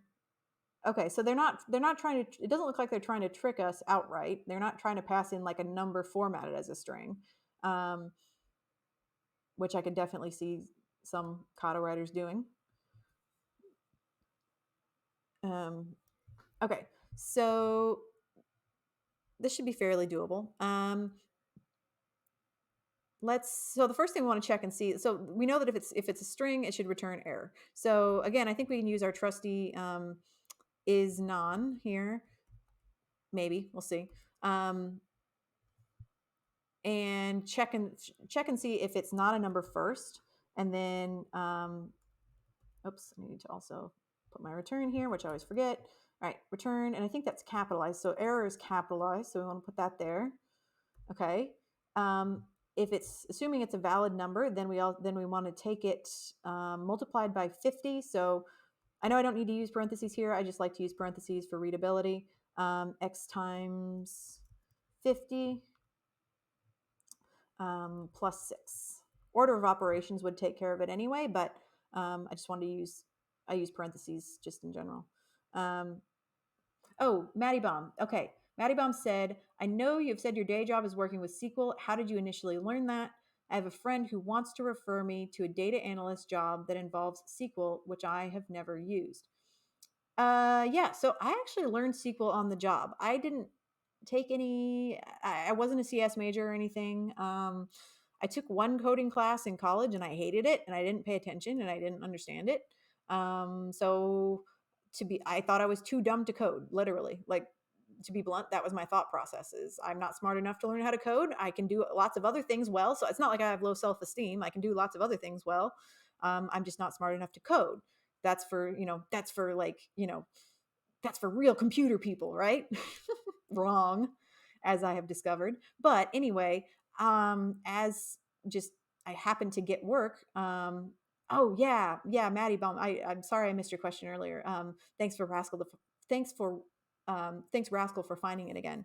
But yeah, so I came out of college thinking I wasn't smart enough to know how to code, but I happened to get a job that involved data analysis. And part of that data analysis was connecting to databases to pull some data. And when you just the way we connected to these databases was just writing very simple SQL statements, like 2 lines, just to say, like, select star from whatever table where, like, 2 parameters, right? Like the simplest SQL statement you could possibly write. And so But being fresh out of college, I put that on my resume that, yeah, I know SQL, sure. And then that just happened to lead to another job, which involved more SQL. And so I just started learning SQL organically on the job and without any sort of, certs or Udemy credentials or anything like that. That just years of just learning on the job has gotten me to the senior developer level. So, lack of background or lack of credentials should never be a barrier to you. It should be about your skills at all times. It should be about your skills. Yeah, and Maddie too. If your friend is thinking about referring you, to a job that involves SQL. Basic SQL statements, especially for the kind of queries you'd probably be doing as a data analyst. Like you wouldn't necessarily be coding SQL. Like you wouldn't be probably be building like complex views or anything like that. You'd probably mostly be using SQL to pull data, to query, to do joins and filter data that already exists in the database. So that should be pretty easy to pick up. Actually, SQL is kind of written that way to be easy to pick up the basics. So Maddie, if you want to shoot me a message on Discord, I have some resources I can send you, which might help you start out on your learning journey. So yeah, hit me up on Discord. I have same username on Discord if you didn't know. Okay. Um, yeah, and Dumpster, I totally agree. You can get a good gist of basic SQL for queries, like for the kind of queries you would probably be doing, like as a data analyst. Yeah, you could pick that. You can pick that up in 3 or 4 days. The hard part of using SQL on the job isn't necessarily the SQL itself. It's not necessarily the code itself. It's learning the data structure at your job, like the tables, how they're constructed, what are the fields, what kind of joins can you do safely, that kind of thing. And that you'll just pick that up by learning from the other people at your job, what the data structures are like. So I think you'll be fine. Yeah. Hey, Wolfpack. Yeah, that's right. We're the Wolfpack. Whistle, I think, what is his name? Whistleface? Yeah, Whistleface's streaming regulars have deemed us the Wolfpack. So that's what we are now. And Sultan says, hate coding in college and now you're solving coding challenges for fun. Yeah, and I think that's for me, just in my personal experience. Expected 6 to equal error. Okay, we'll fix that in a second. For me anyway, I think that it's just the difference in types of teaching style and learning style that Leon gives us, right? Leon gives us such a flexible, applied type of learning style that really fits my personality. And versus in college where it was a lot of like theory and man, we had to write code out by hand for exams, like literally on paper, writing out Java statements by hand, which was just I didn't see the usefulness in it, and so I didn't want to pay attention, which was probably more of a personal problem, but hey, that's just me. That's how my brain works. So, but with Leon, everything is very applied, and like we can see how it's going to be useful. So that helps me a lot in learning and motivation. Yeah. Um, there's some SQL code wars. Yeah. Type of. Oh, okay. Yeah, we can do a type of string. Yeah, okay. Type of. All right. So return. Let's see. Type. And I don't use type of very often, so I'm just going to actually JS type of. If I don't remember exactly how to do something, I will immediately look it up. So type of. Yeah. All right. So it's type of one word. Return type of. Type of X not equal. So if yeah, string. So we don't want it. It shouldn't be equal to a string. So not equal to. And let's see. That's type of. Type of yeah. So string is lowercase. All right. Pop that in there. Okay. Cool. So let's try that. See if I made another mistake. Okay, so we still got a nan value in there.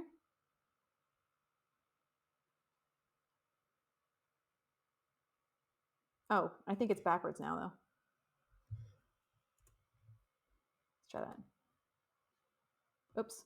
And a double equals. Okay. Hey, there we go. I just had it backwards. It's all good. Okay, so we're essentially what we're saying here is if type of X is equal to a string, so if it's not a number, then we return error. Else, we go ahead and assume it's a number and we do the calculations on it. So in this case, it was X times 50 plus 6. Okay? All right, let's see if I missed anything else in chat here. Hey, Code 4422, welcome, welcome. It's okay, you're not late. We're just chilling with Code Wars. There's nothing to be late for. Code Wars is eternal.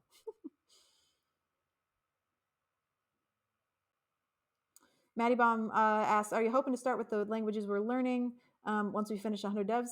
Probably on the side, yeah. I don't know that they'll be. I'm really like exclusively use SQL in my current job, but I'd definitely like to do some side projects with JavaScript. It's so much fun. JavaScript is so flexible. It's great.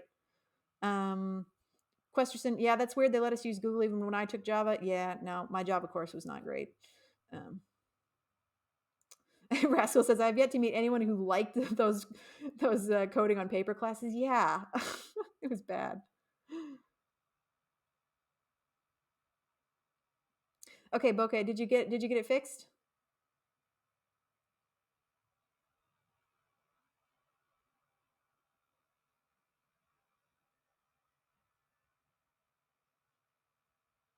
Is it working for you now, Bokeh? Go ahead and attempt this. Hey. Okay, well let's see what you got going on here. Do you mind if I? Oh, you're messing with it? Okay, you can keep messing with it if you want.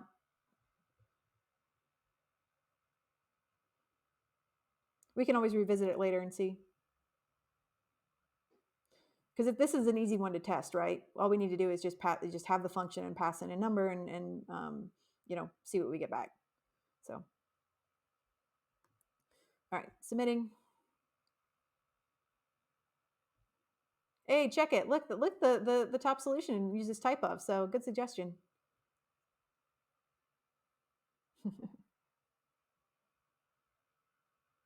Rascal says, so the weird thing about NaN or not a number is that even NaN strict equal NaN is false. It's why the is non-function exists. Okay.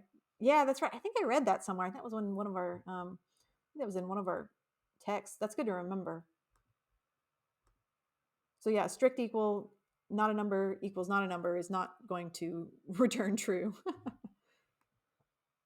Oh, okay. Here we go. This is a good one. If else and ternary operator. I'm curious to see what this one is. Let's not even read it. Let's just do it. All right. Oh boy. Oh boy. Okay, hang on. What? Okay, there's a lot here. If else. Yeah. Okay, so we already know what if else statements are. Thank you for telling us. If the condition is true, then execute the statement. Otherwise, execute statement B. Yeah, we know. Use brackets. I love doing coding challenges. I hate reading them. Okay, so they're teaching us how to do odd or even. Now, if you've been with the course for a while, you should know how to do that. But just as a quick refresher, if you haven't done it in a while, you can use the modulo 2. So n modulo 2. If it's 0, then if it equals 0, then it's an even number. If it's 1, then it's an odd. If there's more than one condition to judge, we can use the compound if else statement, and we know how to do that, right? Cool. So yeah, and this teaches us basic ternary operators. So condition, question mark, statement A, statement B. They wrote a book instead of. I know. I feel like this is like a js.info chapter right here. Okay. Oof.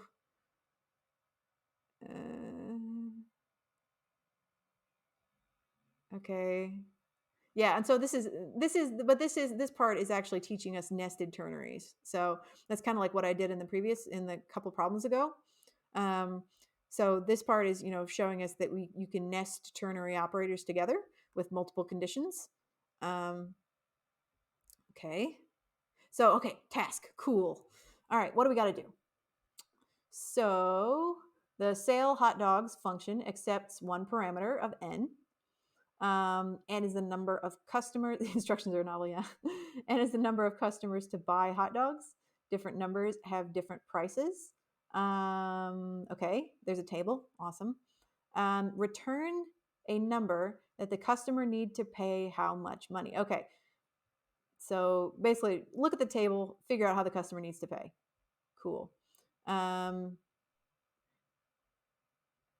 If else or ternary operator. Okay, sure.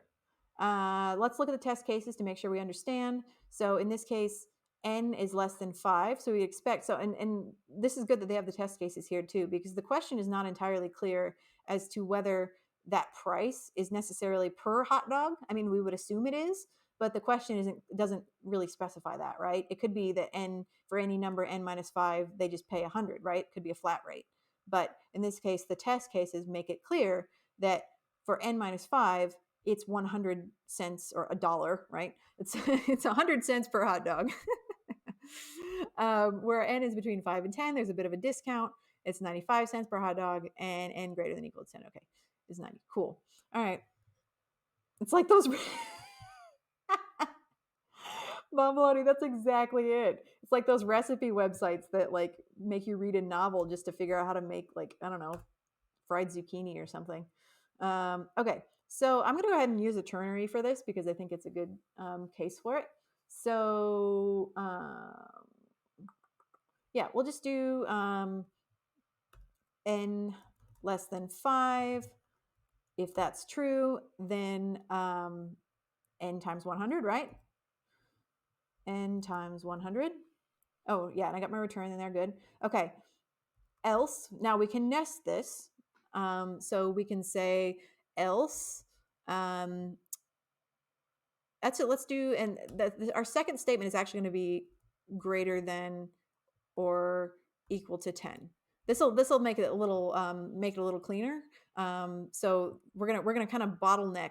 We're gonna bottleneck this middle statement here, right? So we're gonna make it so that we're essentially ruling out all the other options between n less than 5 and n greater than or equal to 10. So the only other option is going to be this middle this middle range. So that way, because I don't want to have to write this whole middle junk out. I just want it to be the only remaining option. So n greater than or equal to 10, then n times 90, and then else is going to be n times 95. Yeah, so you don't have to do that. It's just maybe a little cleaner. Let's see if I got it right. Yep, cool. Yeah, Rascal. That's a good point. This looks like this looks like it's part of a set or a collection, and so they probably expect that people are going through order like 1 through 10 or whatever like that. So that's I'm sure that, we can knock it all we want, but I'm sure that's why that's written this way. Um, yeah. Okay. So does this make sense to folks? Do you understand what I'm doing here? So I'm taking a ternary and I'm nesting it by essentially it's basically like as if I was doing a nested if statement, right? So we start out with our initial statement. If that's true, then we return this.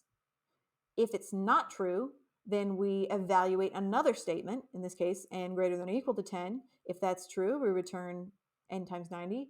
And then else, the only remaining option is that range between 5 and 10 non-inclusive. And so in that case, we return n times 95. Governor, not quite sure what you're asking there. Can you ask again? I said, well, I'm glad it's starting to click for you. That's good.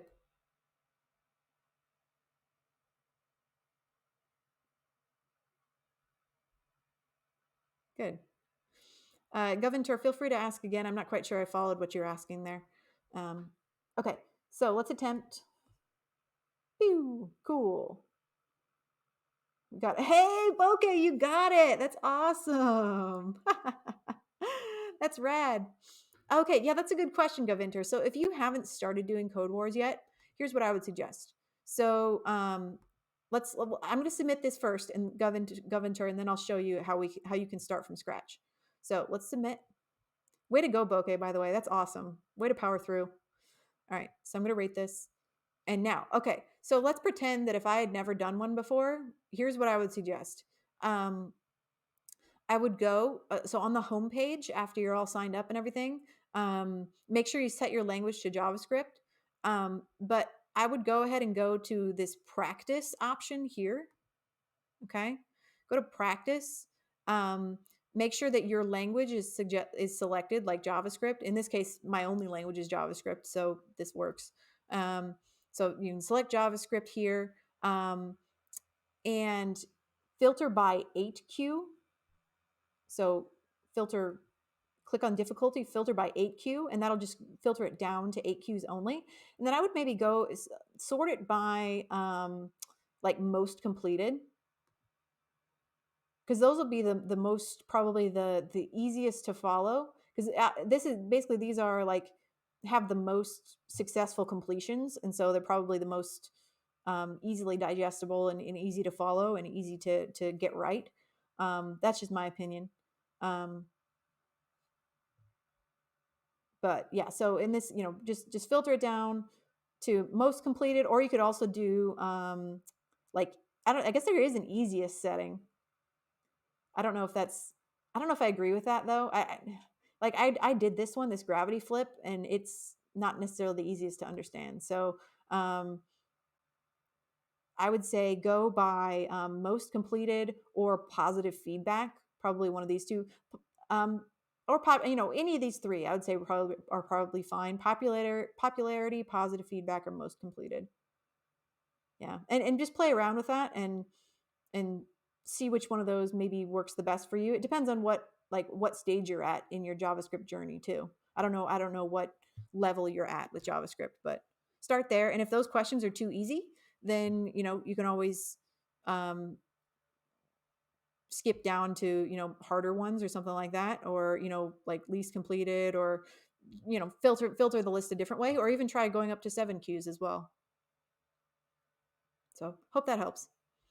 Okay, and now I need to get this filtered back to trained on, and we were going by what were we going by? I forget. Popularity, maybe. Sure, that's fine. Doesn't matter anyway.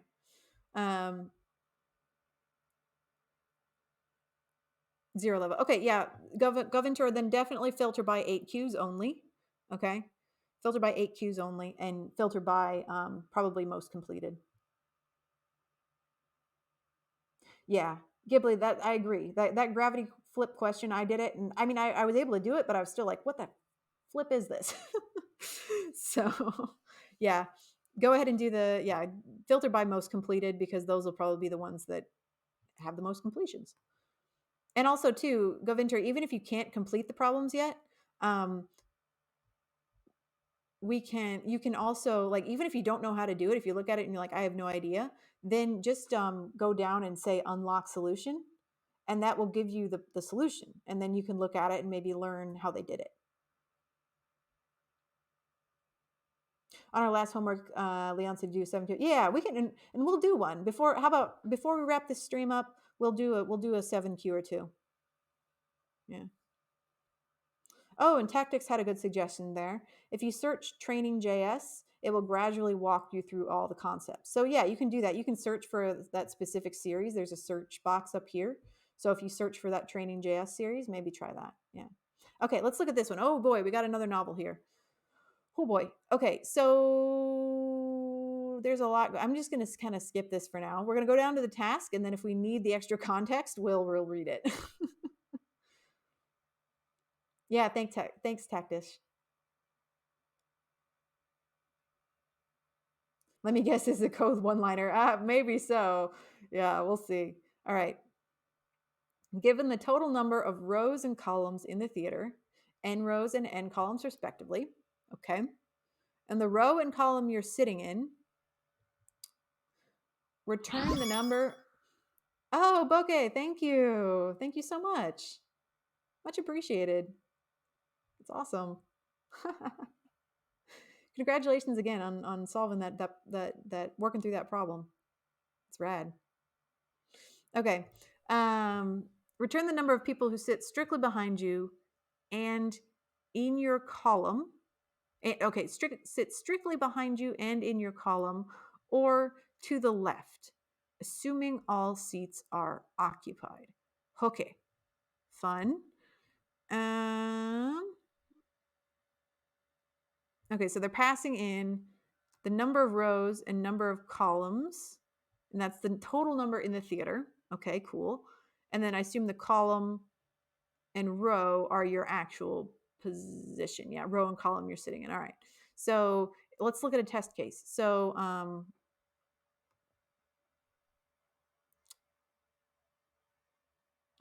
right, so position is 5 and 3 with 16 columns and 11 rows. Okay, and then the count is 96. Okay, and then it also makes sense too that if you pass in, so if there's one row and one column, so essentially one seat in the theater, and that your position is in that one seat, there will be no one behind you. Okay, that makes sense too. Let's look at a smaller one here. So 13 columns. It's weird they have it reversed too. I always think of rows as coming first, but that's not what they have here. So I'm gonna trip up on that multiple times, but that's okay. Oh, and thanks for sharing the link to the training series, Rascal. Much appreciated.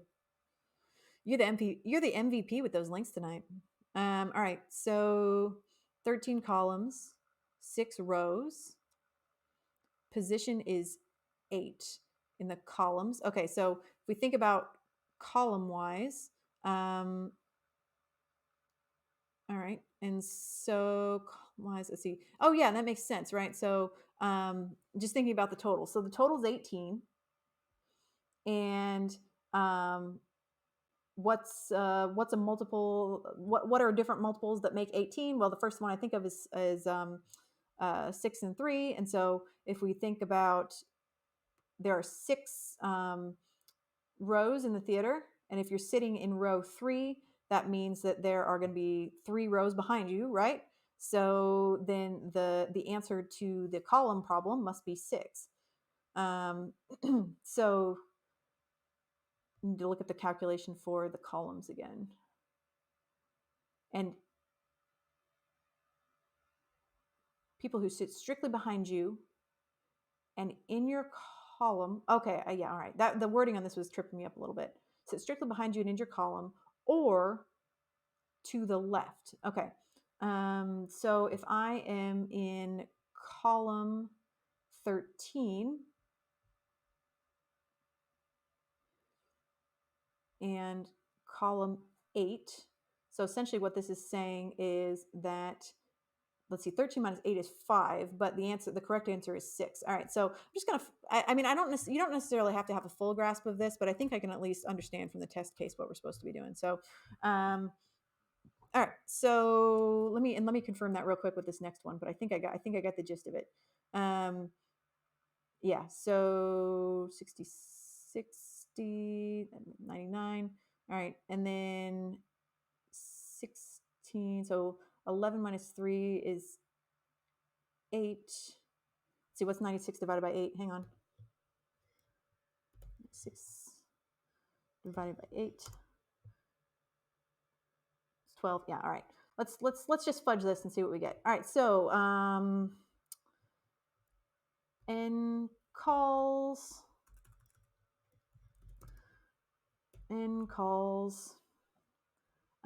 minus call plus 1.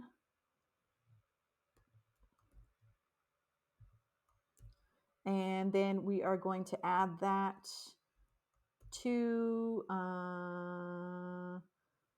n rows minus row, I think. Oops, minus row. If I can type properly. Oh, hang on.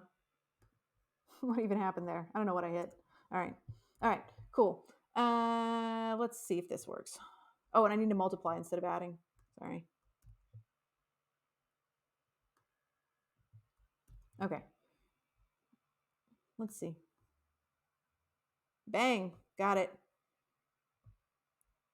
Okay, so what did I do here? I fudged it.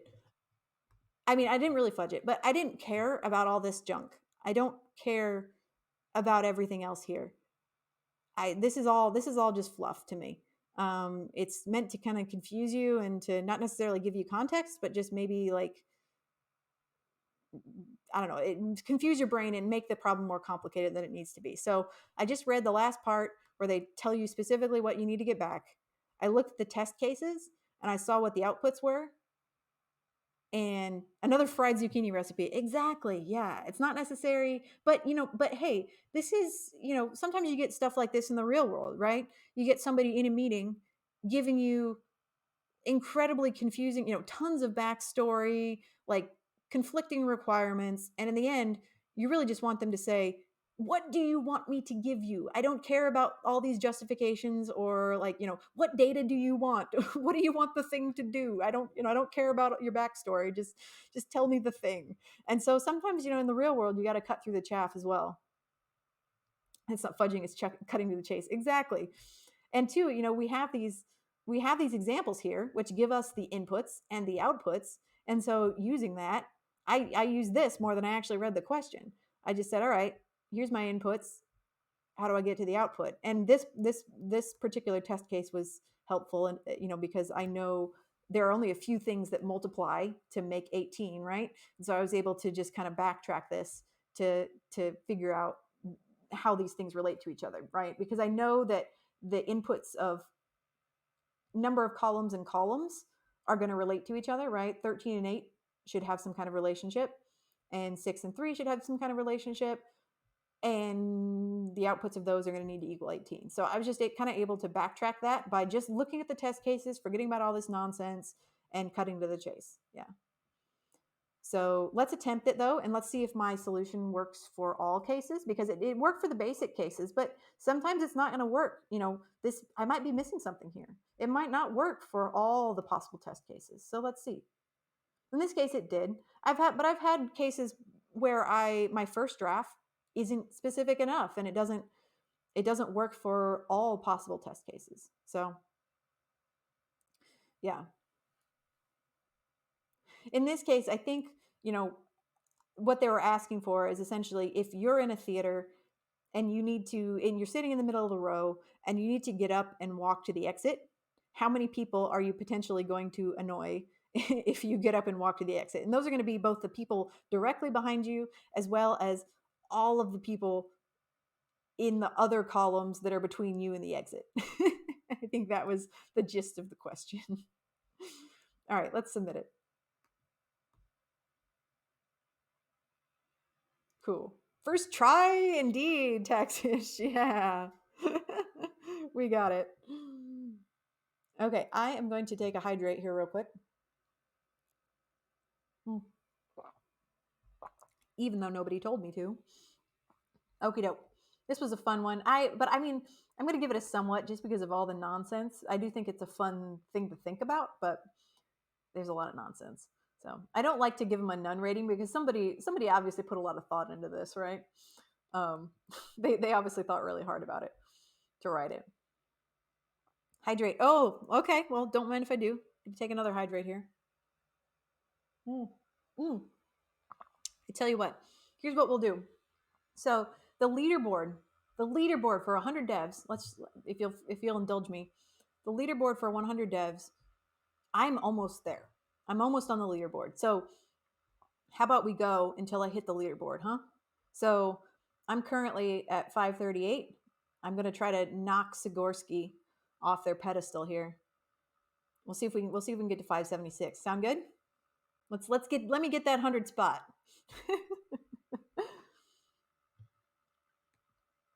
No, I'm not. But the thing is, I'm just looking at purely at point totals. So 576 is Sikorsky's total, and I'm at 538.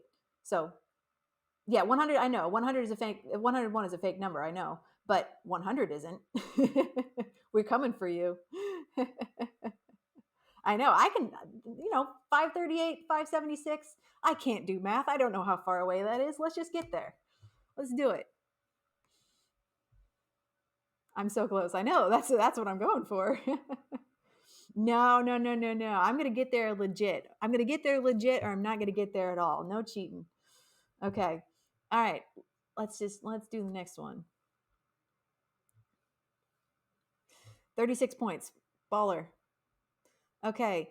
Complete the function that takes in two integers where a is less than b and return an array of all integers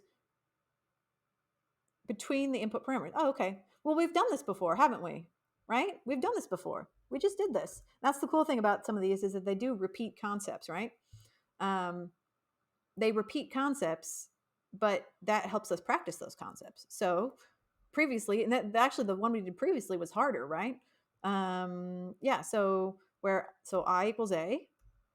We're going to set our I equal to the minimum value. I equals a. Now let's see if I can actually write a for loop property properly without messing up literally every single possible option.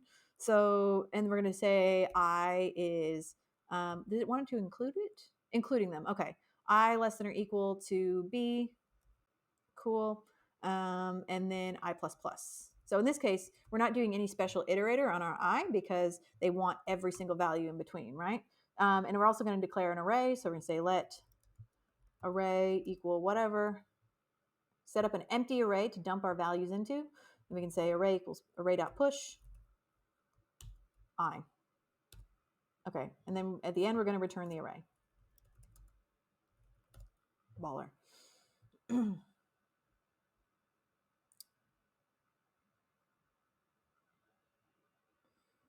Okay, let's test it. I wrote that really fast, so we'll see if I messed up. Nope, I didn't mess up. I got it. Cool. Okay. You just realized last week the 101 wasn't really. Yeah, they're a little tricky that way, right?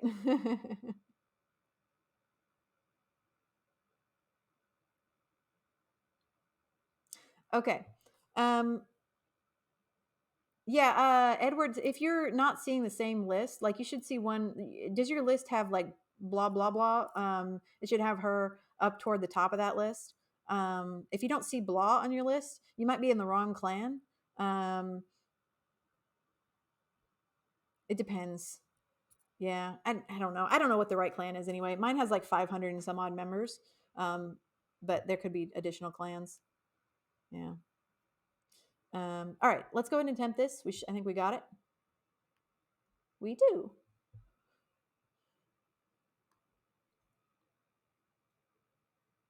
Okay, that was fun. Nice little aperitif. Okay.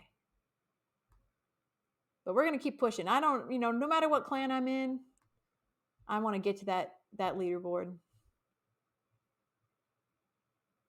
Dogma, I think, is in mine as well. No, there we go. Yeah, Dogma's in mine.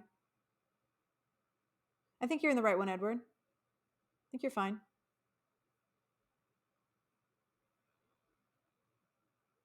On mine, anyway, the 100 spot is Sikorsky at 576.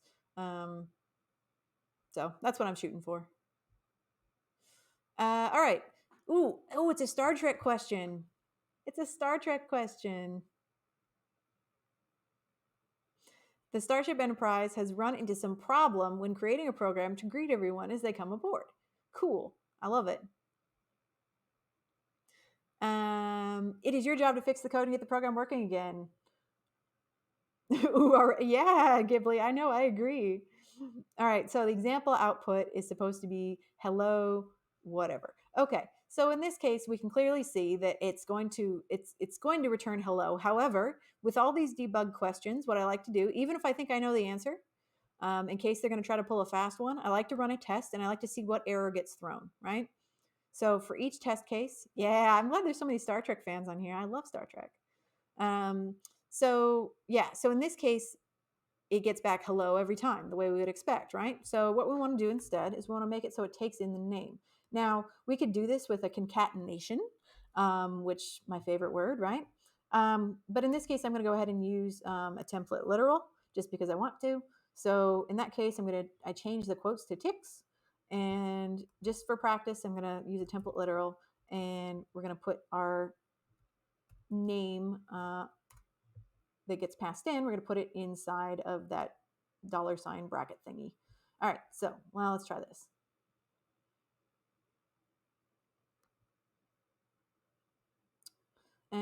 Oh, hello. Oh, I missed a punctuation. I must have missed a punctuation. Hang on. Oh, it needs, they want a comma. Okay, that's fun. All right. So, hello, comma. Yeah, right. Hey, we got it. Easy peasy, right? Yeah. And so let's do it the other way. Let's do it the other possible way. So if we didn't want to use template literals, we could just do a quote like the way they had it. Hello, and then comma, space, right? And then plus name. And that would work too. Yep. Yep. So either way is fine.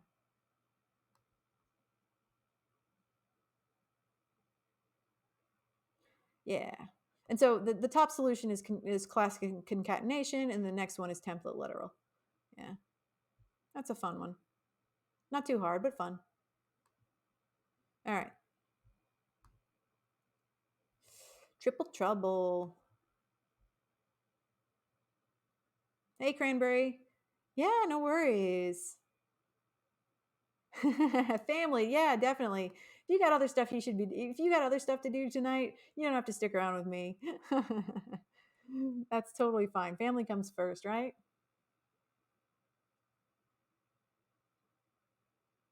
Goodbye to spring break. Yeah, they're all binge watching Star Trek. Everybody that drops off, they're all binge watching Star Trek. They all got Paramount Plus and got distracted. Oh, you ranked up. Hot dang. That's rad. Way to go. All right. Triple trouble. Let's do it. Create a function that will return a string that combines all the letters of the 3 inputted strings in groups, taking the first letter of all the inputs and grouping them next to each other. Okay, do this for every letter. See example below. Okay, let's see. Oh, I need to look a little bit here at the test here. So it always takes, okay, so we're always going to get in 3 arguments. That helps to know. So we always get 3 arguments. Okay. 3 things passed in. And then we need to combine them together. And for example, if the words are different lengths, how does that work? Are the words always going to be the same length? Oops, sorry. Looks like they're always going to be the same length. Yeah, I'm seeing 4 for each time. Okay. Oh, I love that. Look at the last one. Look at the last 2. Those are funny. I love those test cases. It's rad. C earn and PMS is Superman's. Oh, nice. Okay. So we could probably do a for loop here, since the words are all going to be the same length. We could probably do a for loop here. I'm just spitballing. Let's try it. All right. So we'll set. You got this one wrong the other day. Oh. Well, you can always go back and try it again. Like right now. All right. So let's let I equal I'll set I equal 1 maybe. And then I is going to be less than or equal to and now I could use the length of any one of these strings because they're always going to be the same length, right? They showed us in our test cases that each time the strings are going to be the same length. So I'm going to say 1.length. And I always forget, does length have parentheses after it or not? I don't think it does. 1 dot length and then I plus plus. Okay. Yeah. No parentheses, it's a property. Okay, coolie beans. Nice.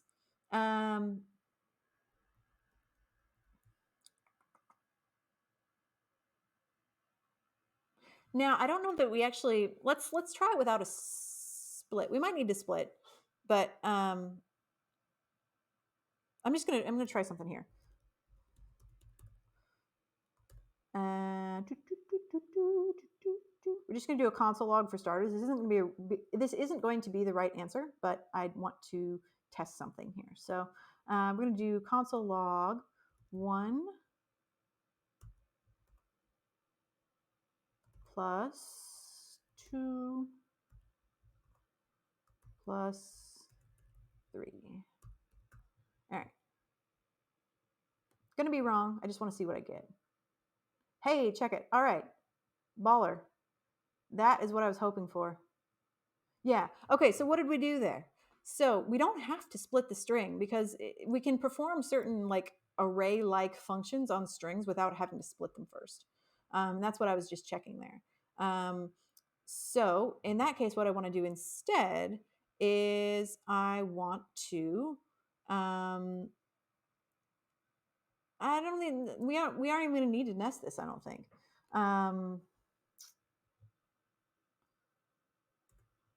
Let's see, how can I do this?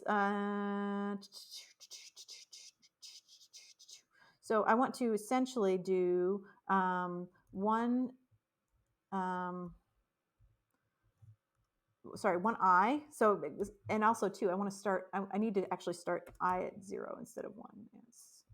Change this. All right. So I want to start at the start of each string, right? And if I'm treating a string like an array, the start of that string is going to be index 0. So concatenate fun, yeah. Yeah, and actually too, we could do this as like we could declare an empty string. That might be the easiest way to think about it. But let's write this out first, and then we'll figure out where to put it. 1i, 2i, 3i. Yeah. All right. So what this is doing is for each loop, it's going to go to the index of the string where we're at. It's going to concatenate those together. Yeah. All right. So let's console log this one more time. I'll make sure I'm on the right track. I think I am though. Test. Yeah. And for the first one, I got the same answer, but if we were to put in any of these other test cases, you would console log the right thing. Now we just need to concatenate them together, right? So let's just, I think there's probably a better way to do this, but we're just going to declare an empty string. String equals empty string, and we're going to say string equals string plus equal this. Let's try that. And then we're going to return string. Okay.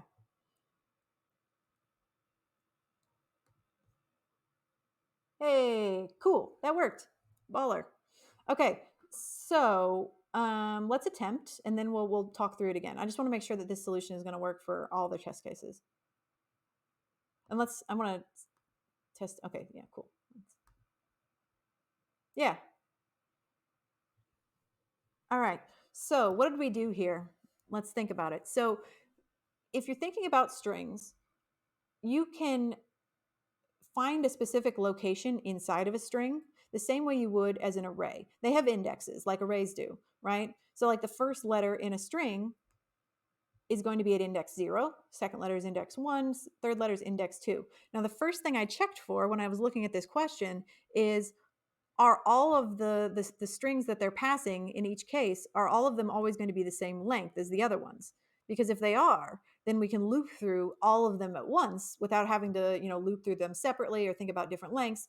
We can just say, all right, we're going to, if they all have the same length, we can loop through them all simultaneously and essentially grab the appropriate index from each one at the same time, concatenate those together, and add them to the strings from the previous loop. So That's all we really had to do there. Let's does this make sense, or are you guys struggling with this one, or is it fairly clear? Feel free to tell me if you're still not getting it, but I think this is important to understand how you can loop through strings just like you can arrays, where you don't necessarily have to split them apart into arrays first. You can just treat them like an array and do things to them like you would an array. So feel free to say, raise your hand if you're not getting it. Okay. Cool. Going once, going twice. Because I'm happy to keep walking through this stuff, over and over until you're able to, to conceptualize it. Yeah, of course, no problem at all. Yeah, so I'll go over my solution again, and then we can also look at other folks' solutions too to see how they approached it. Yep, no problem, Blue Dream. All right, so essentially what we can see here is that we're being passed 3 strings of equal length, and what they want us to do is they want us to essentially for each letter in each of the inputs. So for this one, let's do one with different letters. So for this one, they want the B, the R, and the R to be concatenated together and passed into some sort of an output string. And then, so concatenate each of the first letters together, concatenate each of the second letters together, the third letters, the fourth letters, and then concatenate all of those together into a single output string, right? So since all of the inputs are the same length, we can loop through them all at the same time. And so in my for statement here, I essentially just said, hey, start at index 0, which is the first letter in each string. All the strings start at index 0. Start at index 0, loop through all of the strings. And in this case, I'm just using the length of the first one because it doesn't matter. So loop through the length of all of the strings, incrementing by 1 each time. And each time you go around, add the current letter of each of the strings together and add them to the output string. Why do we use string? It could be anything. It doesn't matter. String is just, it could be bacon. It doesn't matter. It's just all this is a holding area to hold the output of each loop. Right? We need a place to dump the output. Each time a loop finishes, we need a place to put that output. And so we're just dumping it into a variable. So if I test this, it'll work. Yeah. And why did we declare this? Okay. So if I declare a variable inside of my for loop, inside of here, it's not going to be able to be referenced outside of that loop because of something called scope. So if you declare a variable inside of an object, like inside of brackets, your code isn't going to know what that is outside of those brackets. So we need a place to dump it. We need a place to dump it that's outside of our for loop where we can get that return. So you can try it. Try and see what happens. Well, let's do it. Let's declare the variable inside the loop instead and see what happens. Oops, I should have copied it. Hang on. All right. Yeah. Let's just try it this way, okay? Uh-oh. Doesn't like that. Yeah. And even if we did it this way, even if we did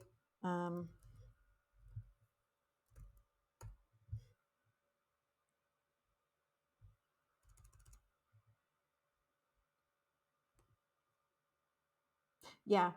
Okay, and so now let's look at the specific error that we get. So we declared it inside of our for loop, right? Inside of the brackets, and then we tried to return it outside of the brackets. And so the error that we get is bacon is not defined because it doesn't know outside of the brackets, it doesn't know what this variable is. That's scope. And so now, okay, you might think, well, fine, I'm going to return it inside of the for loop. Let's see what we get. Ooh, snap. because what that's doing is each time the loop completes, it's returning whatever it did in that one step. So we don't get that full concatenation. So that's not going to work either. So the only way to do it is by declaring the variable outside of the loop and then returning it outside of the loop.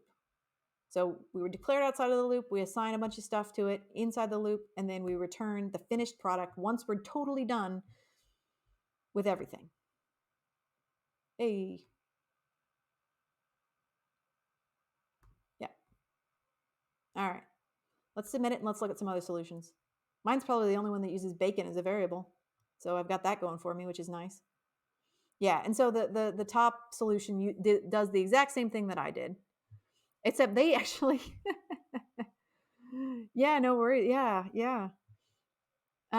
So the top solution actually is more wordy, is more lengthy than my solution. So I feel pretty good about now. Yeah.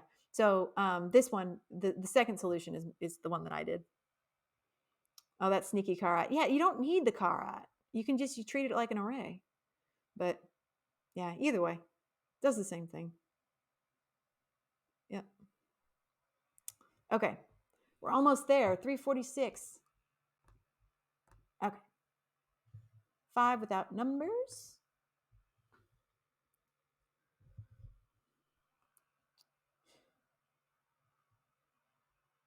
Yeah, rascal. That's probably from other languages. You're right. Yeah. I'm going to hydrate real quick. Hang on. Okay. Next one. Write a function that always returns. Okay, I'm not even going to read these. We're just going to go into it. All right. Write a function that always returns 5. Sounds easy, right? Just bear in mind that you can't use any of the following characters. Okay.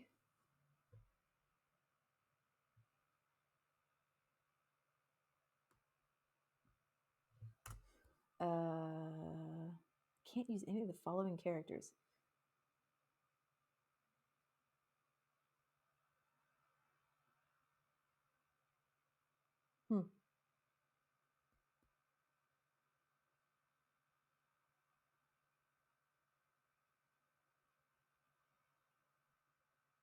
Oh, there was a question up here too. Sorry.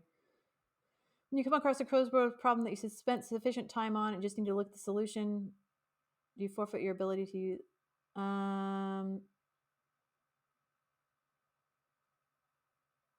Yeah, I mean, I would say, see if you can Google the question and or, Google the general concept and see if you can get some insight on it that way. But yeah, I do believe if you unlock the solution, you do forfeit the ability to get rank on it.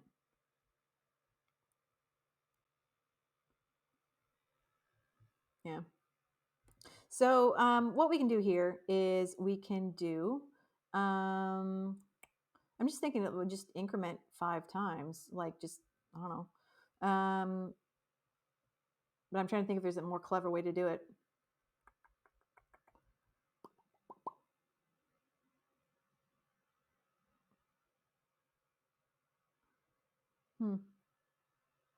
I mean, we could do like I++ like 5 times.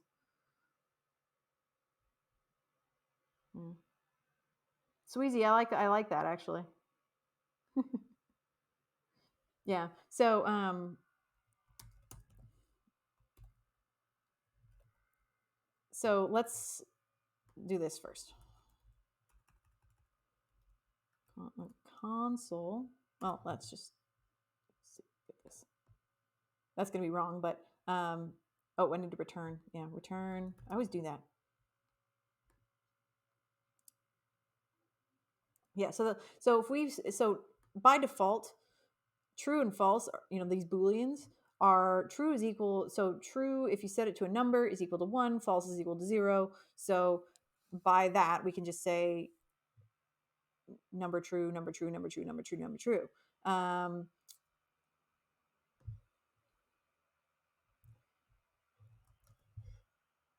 wonder if there's a way we could. I'm trying to think of a way to loop this without having to hard code it. Can anybody think of a way to loop this? I mean, I'm happy to write it 5 times, but I'm just trying to think creatively here. 2, 3, 4, 5.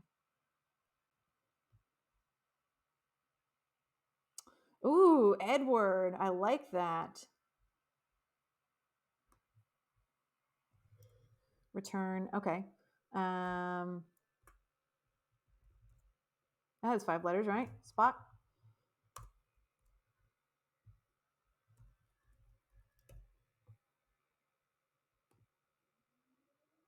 Hey. That's my Dana, I like it. I like return bacon. I like, yeah, y'all have some great suggestions. I had to go with Spock though, with all the Star Trek talk. Oh, and I'm a meat popsicle. I freaking love your username. That's rad. I was just having a conversation on Discord with somebody about Fifth Element. We were just tossing Fifth Element quotes back and forth. Yeah. Oh, Mayan.length. Yeah. I'm going to stick with Spock, though. Spock's my homie. Yep.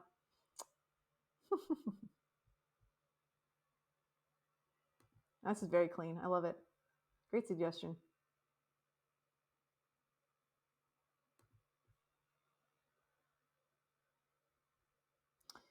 That's a fun question. I like it. It makes you think out of the box versus the using the same same stuff you always use and over.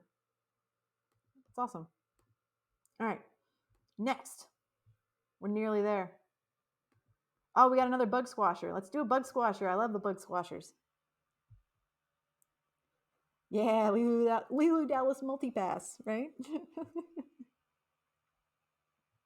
Okay, your friend has been out shopping for puppies. What a time to be alive. He arrives back with multiple dogs, and you simply don't know how to respond. By repairing the function provided, you will find out exactly how you should respond, depending on the number of dogs he has. The number of dogs will always be a number, and there will always be at least one dog. I love this question already. I don't even care what it is. I just love it. All right. As we always do, we're going to do our test, right? See what we get. Okay. So how many Dalmatians? Unexpected token : Okay. So that doesn't, there's a colon that it doesn't like. All right. And this is hard to read anyway.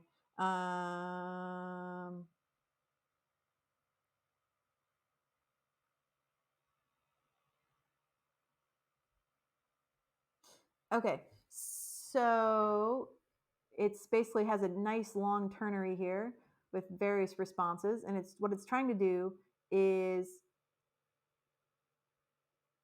pull a number out of an array, but it looks like, yeah, there's a lot of things wrong here. Okay, so I'm gonna, it looks like they're trying to pull a number out of an array, right, for a response. And they want to pass in a number, right? How many? Okay, yeah, there's a lot. This is really messed up. So we're fixing our function here. Going to put the brackets in. So there's not even, so first thing I fixed was there's a missing parenthesis with no closing parenthesis, right? Fix that. So we can pass it. So we have our parameter here, so we can pass in an argument. It's missing brackets if we're writing it in the traditional way. So putting brackets back, it looks like, oh, where's the other bracket?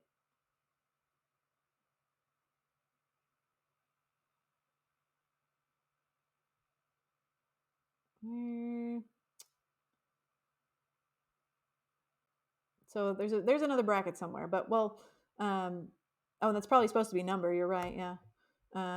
Yep. Yeah. So they even spelled number wrong. So there's going to be more wrong here, but we're going to test this. Yeah. Okay. So there's more wrong, but you can keep hitting. You can keep using tests to keep finding more stuff. Okay. So unexpected identifier. Yeah, and I assumed that because I saw earlier that this last ternary is wrong, but let's double check here. So var dogs. So they're declaring an array, right? And we could also correct this syntax to be more modern, but I'm going to leave it for now. So they've got an array here, and the array itself looks okay. So that's fine. But now I think there's going to be some stuff that's wrong with this ternary here. So, but let's look at it anyway. And I'm going to add some parentheses here to make it more readable. All right. So if number is less than or equal to 10, then return the first in the array. So hardly any. I don't think, well, for me anyway, less than or equal to 10 dogs is more than hardly any, but hey, that's a personal preference. And they're missing at the start of this ternary here. They're saying to return dog 0, but there's no else indicator. So we need a colon for our else indicator. So number less than or equal to 10, return dog 0, else go into the next one. And again, they're missing a closing parenthesis here. So if numbers, how many dogs are they bringing home? Criminy. More like a dog tried to eat the code, right? Yeah. Number less than or equal to 50. If that's true, return dogs 1. Else, number equals 101. Missing parenthesis. Missing question mark. All right, let's see if this works. Test again. Okay, how many Dalmatians is not defined? Is that spelled wrong?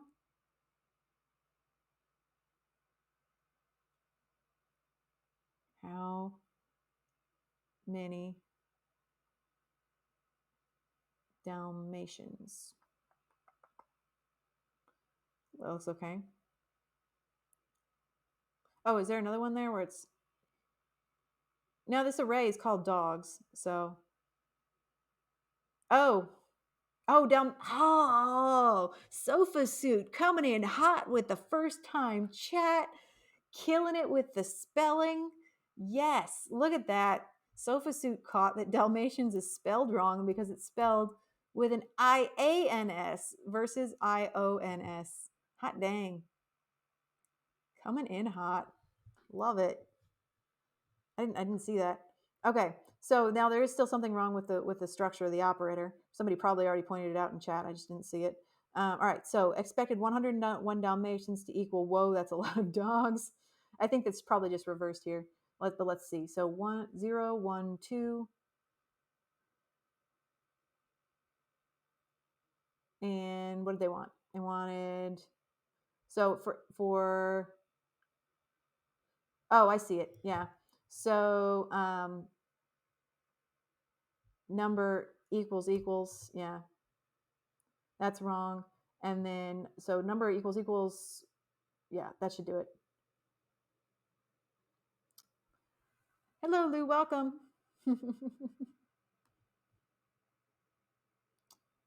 And man, they're killing us here, right?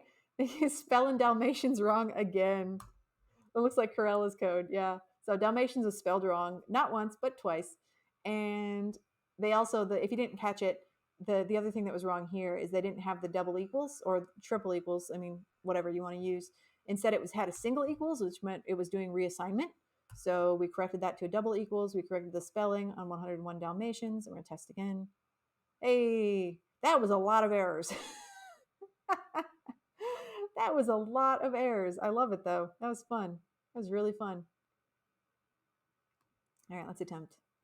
Hey, we got it. I'm doing well, Lou. How are you doing this evening? We're just having some fun with some Code Wars. Thanks for joining us. We're just reviewing some fundamentals. I'm trying to get up to the leaderboard on my team, and so we're almost there. And that's my goal, is to get onto the leaderboard. So they're at 570. The 100th person is at 576. I'm at 538. So we're getting there. Or I'm at 552 now. So even better, getting closer. Yeah. Whoops. Hey. There. Let's get back there. Yeah. Almost there. Cool. All right.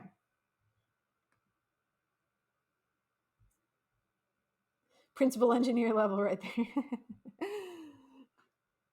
Doing only the fundamentals. Yeah. It's like World of Warcraft, like grinding in World of Warcraft, just like going around and picking flowers or whatever. But hey, either way, the grind is the grind. We're still learning something. Don't have to be doing those, first queues when you could be doing 8 queues and bulking up on fundamentals. All right, we want an array, but not just any old array, an array with contents. Write a function that produces, I don't even read them. Don't even read them, just do them. All right, we want an array, but not just any old array, an array with contents. Write a function that produces an array with the numbers 0 to n minus 1 in it. Okay, for example, the following code will result in an array containing the numbers 0 to 4. Okay, yeah. So essentially, I don't really want to write it this way. My first thought is to just do a for loop. So I'm going to change this a little bit.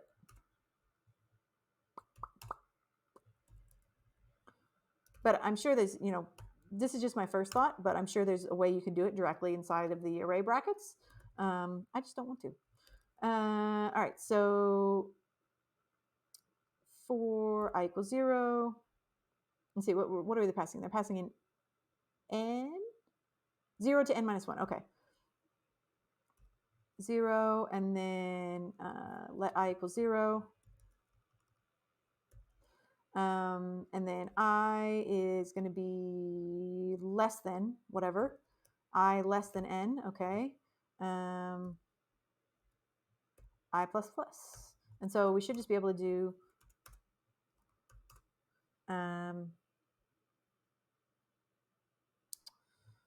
just be array.push I think. We'll see if this works. I don't know if it's going to accept this or not. It might be looking for something more specific, but we'll see. We'll try it. Return array. Okay, so just going to loop through to I less than n, array.push. We'll see. It's kind of like that other one we just did. Values, not what expected. Oh, you're going to get back a string when you declare a string. Criminy. There. It helps if you actually declare your variable with the correct, as the correct type, right? Nice. First try, second try, it's all the same. All right. Let's attempt it. I'm curious to see what other people's solutions are, though. Just, if somebody else was able to do it directly within the array brackets. But it's not something I could think of in the moment, so let's see. Nope, everybody else did it my way. We can use map though. Yeah. But looks like okay, so here's the solution I was looking for. I wanted to see the type of solution that actually used the way the question was initially written, right? So this one does. So what they did is they used the spread operator, which essentially what that does is it takes an input and it spreads it across an array. So what they did here is they said array n, and yeah, putting it as an object, as a key inside of an object, and then spreading that out across the entirety of the array. Yeah. Oh, check out this one. Oh, what even is that? Oh, that's rad. It's like hieroglyphics. What? How long is this? Oh, it just keeps going.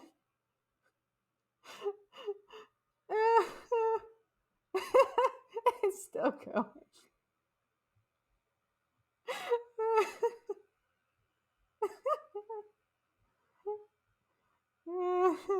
Okay, I'm gonna stop, but it's still going. And my favorite part is that 25 people voted it best practice. 25 people voted it as best practice. That's rad. Yeah, I'm not even gonna try to figure out where that ends.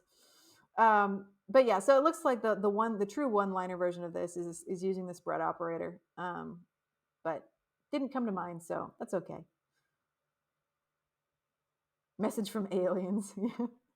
Yeah, it could be Lisp. I don't know. Okay, next one. Oh, I forgot to rate it. Dang it. Hang on. Control-Shift-T is your friend if you ever close a Chrome tab and you want to get it open again. Control-Shift-T, that bad boy. All right. I need my points. There. Okay.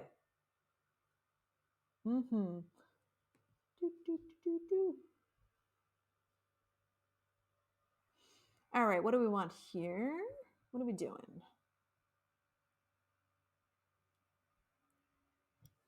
All right, I'm going to hydrate.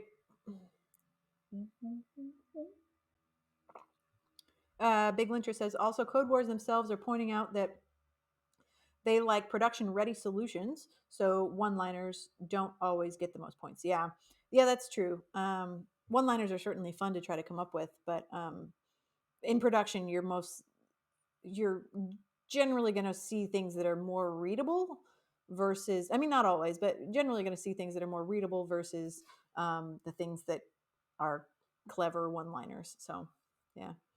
All right. So we want to replace all values to, yeah, Ryan, absolutely. Replace all values to exclamation marks in the sentence. Now,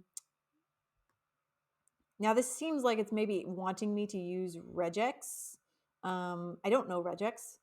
I wonder if comments give you extra point. They might. Yeah, I don't know. Yeah, I feel like this is asking me to use regex.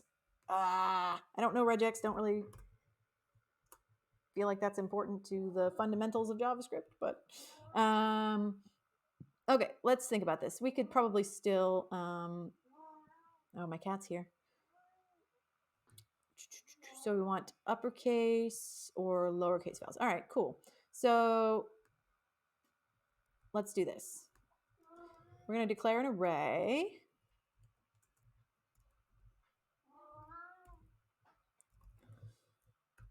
And we're going to do, we're just going to pop these into an array real quick, because they gave us essentially what they consider to be vowels, right? So don't need to worry about regex for that. We'll just do a contains type dealio.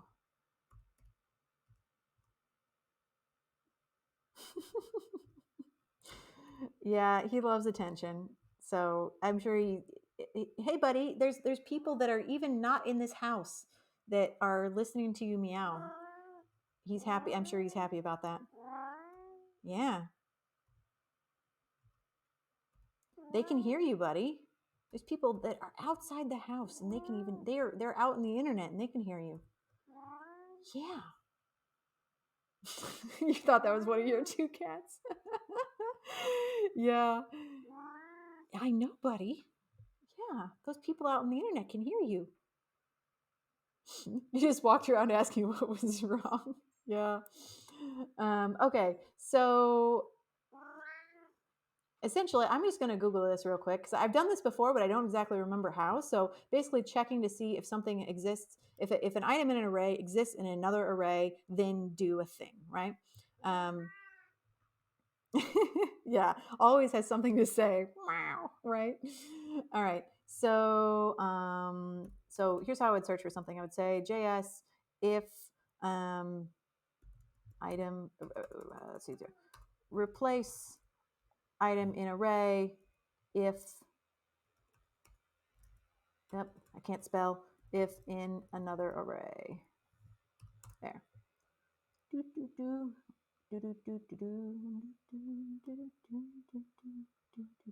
Sorry for the brightness all of a sudden. Nope, I don't want that.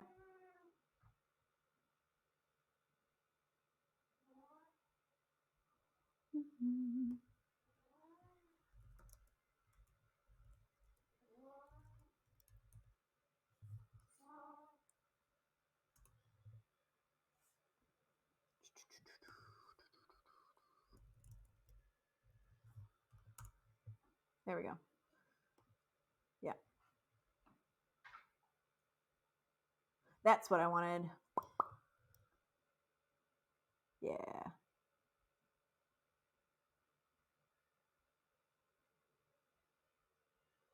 Yes, 6. Yeah, I want the yes 6 solution. Okay, let's start with this.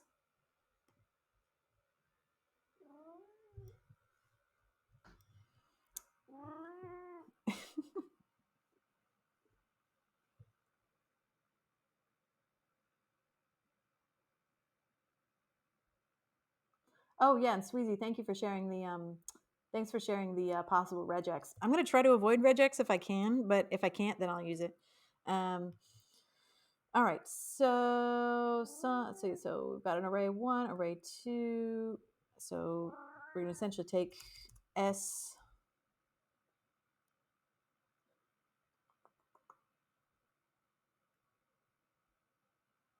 and so check vowels for that. I just want to see what we get back here.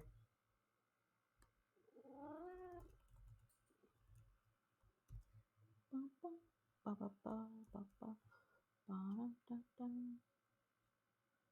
this again. Yeah, all right.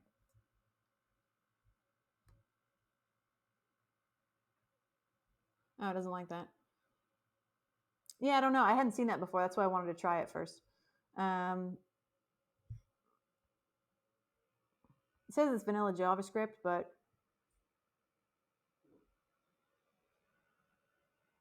I had a problem I saw with the regex. Now I have 2 problems. And I have done this before. I think I do have this in CodePen, in my CodePen of all stuff.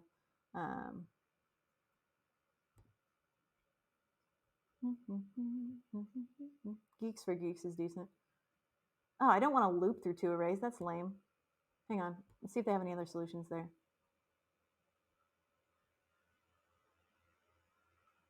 I don't want to loop. No, I've done it with includes before.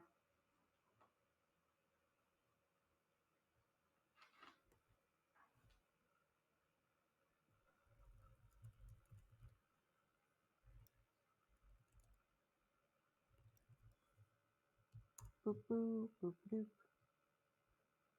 And no, that's the one I just clicked on. Hang on.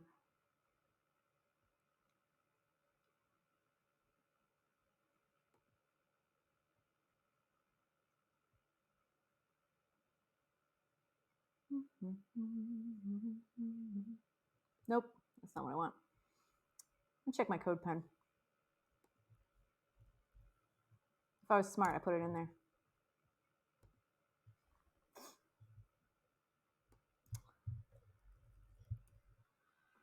Oh, come on. Control F.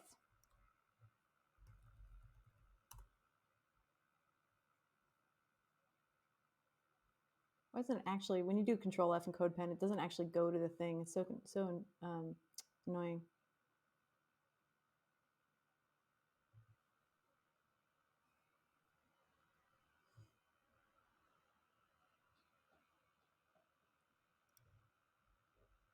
Includes, come on.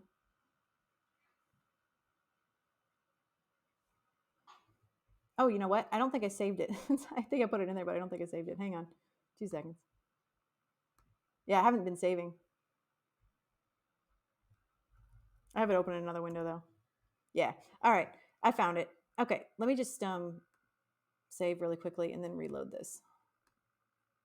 That should do it. Yeah. The geese. The geese. I remember because I did one with the geese. Okay. So, yeah, so I did a filter. Yeah, this is it here.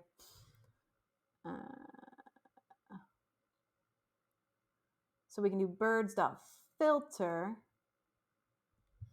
but we used includes before, so that should help us.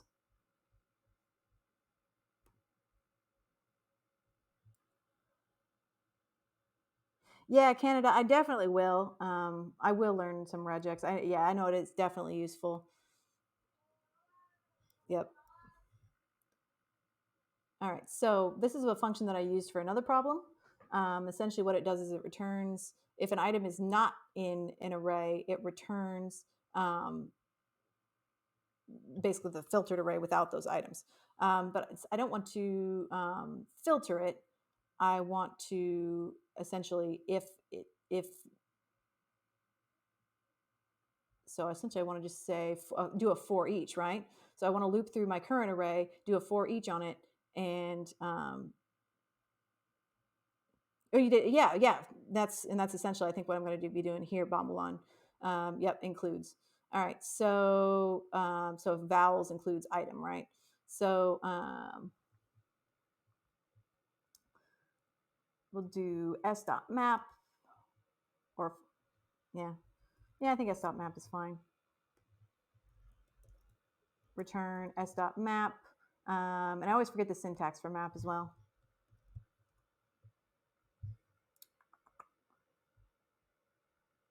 Map item, yeah, all right, so that's actually fine.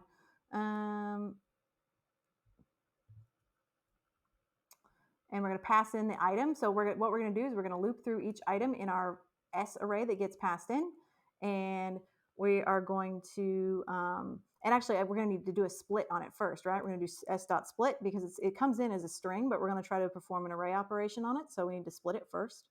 I think they said they're going to pass in a string, yeah. So s.string, s.split, sorry, s.split, and we're going to just split it letter by letter. And then we're going to map that.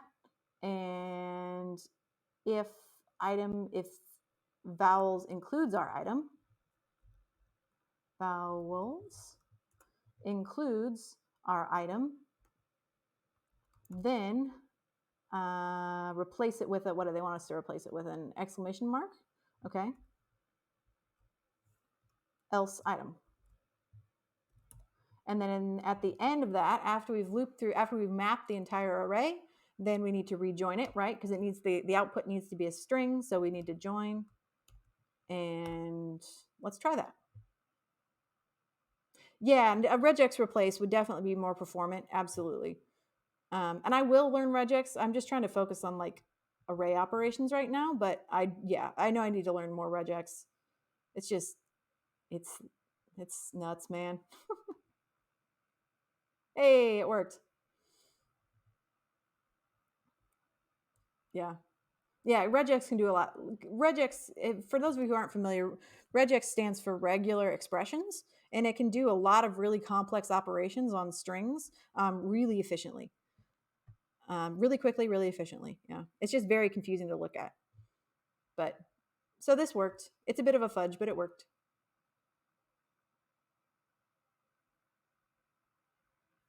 Yeah, so let's attempt it.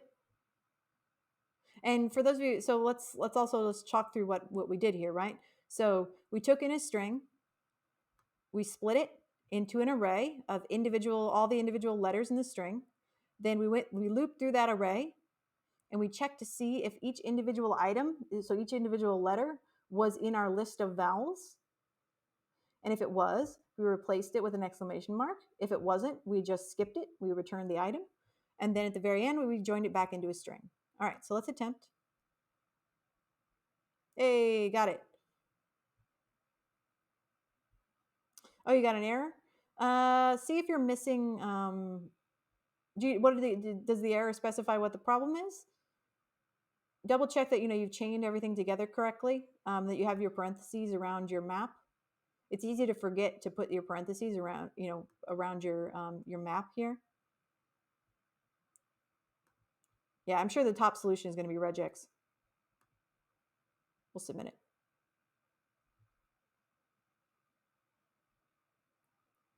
Yeah, and you can do a set too. That's right. Yeah. Yeah, but the top solution is definitely regex. just like somebody suggested earlier, it's the exact same set of characters. Yeah. Yep. Oh, this is fun. So they did a loop for this one, but you don't have to loop. You can split it and map it. Absolutely. That's what somebody else did down here. Yeah. And that's clever. They did a little check there. They just took the basic vowel list and they did a lowercase check. Yeah. Okay. Next one. Ooh, sorry. Okay. Terminal game combat function. Ooh. All right. Train. Create a combat function that takes the player's current health and the amount of damage received and returns the player's new health. Health can't be less than 0. Okay. This should be fairly straightforward. So we're going to return and let's see, we're going to pass in health and damage. And so we're going to take, essentially, we're going to take health minus damage, right? Minus damage. Now, there can be cases where the damage might be greater than our health. And so in that case, we just want to make sure that it's greater than or equal to 0, right? If it's greater than or equal to 0, return health minus damage. Else return 0. Okay, that should do it.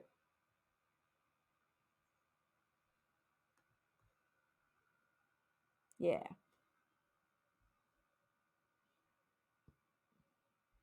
Sweezy, oh my goodness. Stepped on something sharp. Double check and make sure it wasn't like a nail or something, because you might need a tetanus shot that way. Oh, posture check. I'm sorry, Conkers. I missed that. I'm checking my posture now and taking a stretch. Oh, Sweezy. Yeah, go get a tetanus shot, Sweezy, if it's anything metal. Or really anything. Go, yeah, as soon as you can, maybe go get a tetanus shot. Yeah, and you could use Math Max there too. Yeah. Tetanus shot. Well, tetanus is a really bad infection that you can get, and it can be really, really nasty. So there is a shot that's against it that you can get to prevent tetanus. Just Google tetanus, and see. Yeah, see. Look up tetanus. I'm not going to talk about tetanus on stream, but yeah, Google tetanus and see if you can maybe get a shot as soon as you can. And I'm not a medical professional in the slightest, so if there's like maybe a local nurse line you could call or something like that, maybe give them a call. I'm not gonna give professional medical advice on stream, but other than to say, hey, maybe wash it out as best you can and maybe call somebody. All right, so pretty happy with this. Medical disclaimer goes here. I know. don't sue. Yeah.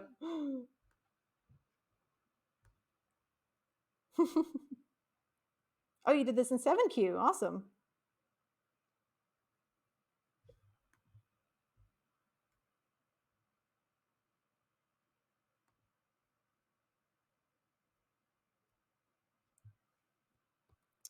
Okay. Hello, name, or world. Define a method hello that returns hello name to a given name, or says hello world if the name is not given. Assume that name is a string. Oh, I shouldn't be reading this. We're just going to do it. All right. Sweezy, here's what I'll tell you. Wash it out with cold water. Wash it under a cold tap for like 10 minutes. Like just put it under a tap for like 10 minutes straight if you can, and just keep washing it. And then, maybe see if you can get to somebody tomorrow. Yeah. Set a timer for 10 minutes. Wash it out for that long. Scop, no, that's not the intention here, Scop. The intention is not to make you feel the intention is not to make you feel stupid. The intention is to help work through these problems and to see potential ways of solving them. The ways that I solve these problems may not be the best way, or even like there's no right way to solve this stuff, right? We're just going through it and showing you how I might do it. And we're also taking some input from the chat too. And it's okay if you're not at the same level of, just understanding this stuff yet. That's totally fine. There's nothing wrong with that. And everybody's at different levels, right? That's what Leon always keeps saying. Everybody's at a different point on the roller coaster, but we're all on the same roller coaster, right? So, Scott, the important thing is that you're tuning in, you're watching, and you're trying to understand what we're doing here. And if you're doing Codewars and you're not understanding, how to solve this stuff yet, that's totally fine. You can go through each question and you can click and get the solution for each one as you go, right? And there's nothing wrong with that. I've looked at solutions for these before. Sometimes I'm like, look, I don't understand this question at all. I just need to see how to solve it. The important thing is if you do look at the solution, that you backtrack and you see and you try to understand how they got the answer. So maybe you grab their solution and you take it into VS Code or into CodePen, and you run it and you see what happens, and you pull it apart and you see how it works. Yeah, Edward says, I looked at a lot of solutions before getting one right. Exactly. Yep. The only way you can do it, learn it, is just by trying it, right? And two, like I've already done a ton of 8Qs. Here's what I would suggest, Scott, is if you haven't already, go into the search, like go into practice, go right here into practice, and go to like all kata, filter it down by 8Q. So apply this 8Q filter right here, filter it by all, and sort by most completed. And because those will be the ones with like the most solution, like the ones that the most people have finished. And so there'll be the most solutions, the most engagement, and probably the easiest to think through, the easiest to understand. That's what I would suggest.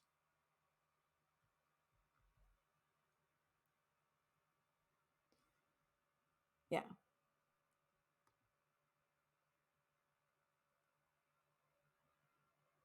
Exactly. Deep fried. Yeah. Deep fried, big linter. Yeah. You're not going to understand it right away, and that's okay. Oops. Hang on. Back to where I was here. Yeah. It's the important thing is that you just keep banging your head against it until you get one. I had trouble with these at first too. At first I was like, man, just I don't understand what this is asking or anything like that, and you just get used to it after a while. Oh, Max, yeah, Max shared a link with the filters already applied. That's awesome. Thank you, Max. Okay, let's go ahead and do this one. So define a method hello that returns hello name or says hello world if the name is not given. Okay.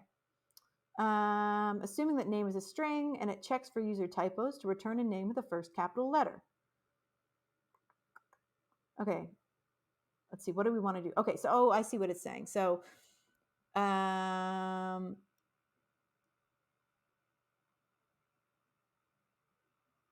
wait, is it saying?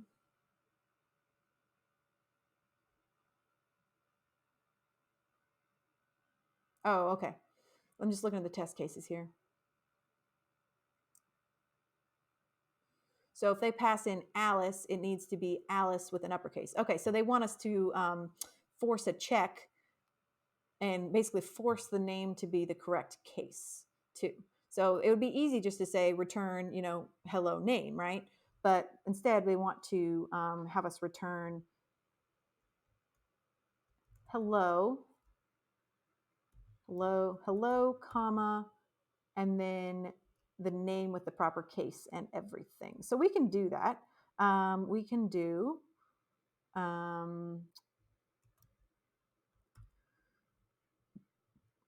name dot, let's see, we can do name dot split, right? Well, actually, no, name O to uppercase. I'm just thinking through this aloud.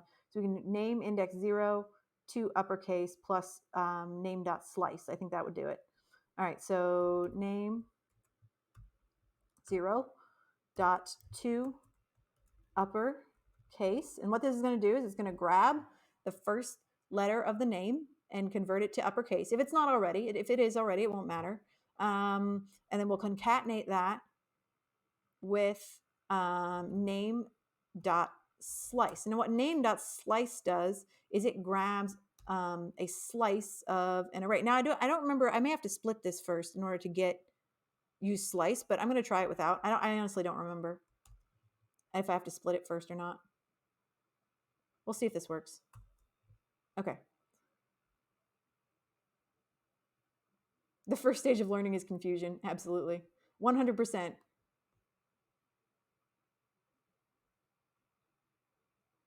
And what do we, oh, and I forgot to do two lowercase. Whoops. Two lowercase. Yeah. Now what we're doing here is we're taking the whole rest of the word and putting it to lowercase. So we make sure the first letter is set to uppercase, and then concatenate that with the rest of the word to lowercase. Expected. Oh, and I have a little typo there. What do I have? Expected hello. Oh, I need an exclamation point. What is it with me? What is it with me and forgetting exclamation points? I swear. All right. Oh, and I don't, I did that wrong. Hang on. I need that outside of the thingy. There. Put it in the wrong place. Okay, that should do it. Cannot read property 0 of undefined. Oh, empty. And for an empty, what does it need to return? It needs to return if name is not given or passed as an empty string. Okay. We found your 1 weakness! Exclamation points. Apparently. I swear. I just don't like excitement, apparently. All right, so we need to check first if name. Now I'm gonna, just because this is so long, I'm gonna do a classical if statement here. I'm just gonna say return if. Let's see, if name. Let's see. Can I do name double equals null? Will that catch? That won't catch empty strings, will it? Or let's do this. Or name, because name double equals null should catch anything that's not valid, like anything that's falsy, right? Or name is an empty string, then return. What do I need to return? I need to return hello world. Okay. Exclamation point and all. All right, return hello world, else return all that nonsense. Let's try that. Okay. See if that works. Or yeah, or you could just do if not name. Yeah.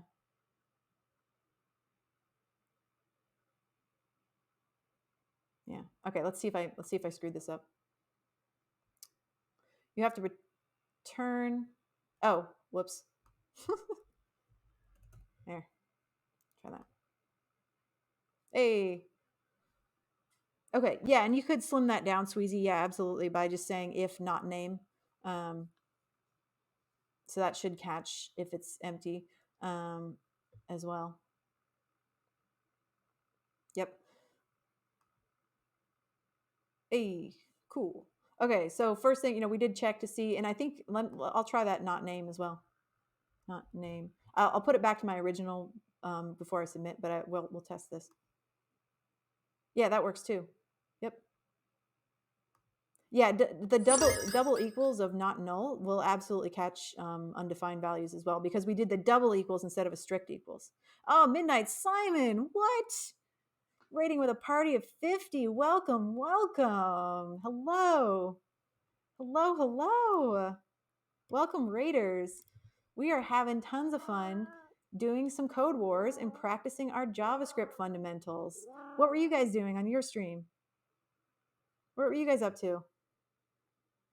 Hello. All right, let's get them points. You're prepping for lead code. Oh, there's a contest? What contest is it?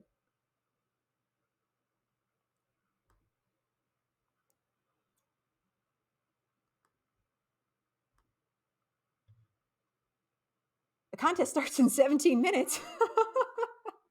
Then what are you doing here? No, I'm kidding. Oh my gosh. Well, good luck on your contest. Hello, Raiders. Hello. So happy to have you. Okay, what are we doing here? And my cat is also happy to have you as well, if you couldn't hear him earlier. All right, you go get some chicken wings. Have a nice stream. Okay, enjoy your chicken wings. All right, we got to write a function, get car, which takes a number and returns the corresponding ASCII car for that value. So car 65 should return A. Oh, my cat is like all over me right now. All right, let's look at this. Let's just go to this link here and see what we get. Whoa, sorry for the brightness. I didn't mean to blow out your retinas.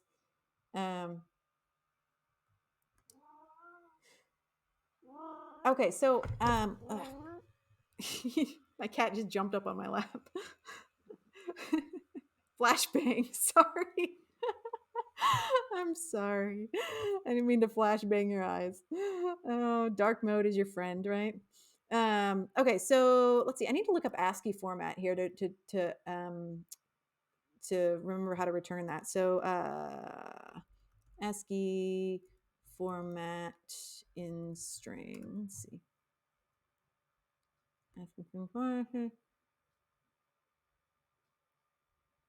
Ever heard ASCII code to a string? Yeah. Ah, sorry.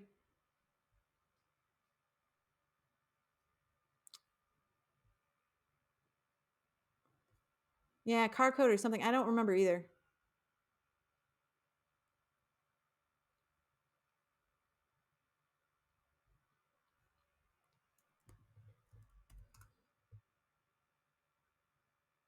No, let's say opposite.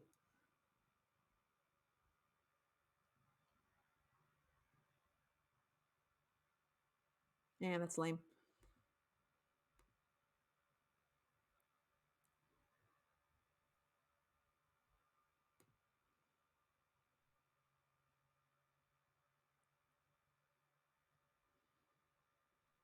From car code. Aha, there it is. That's it. Yeah. All right. There it is. String from car code. Yeah. Y'all almost had it, Edward. Yep.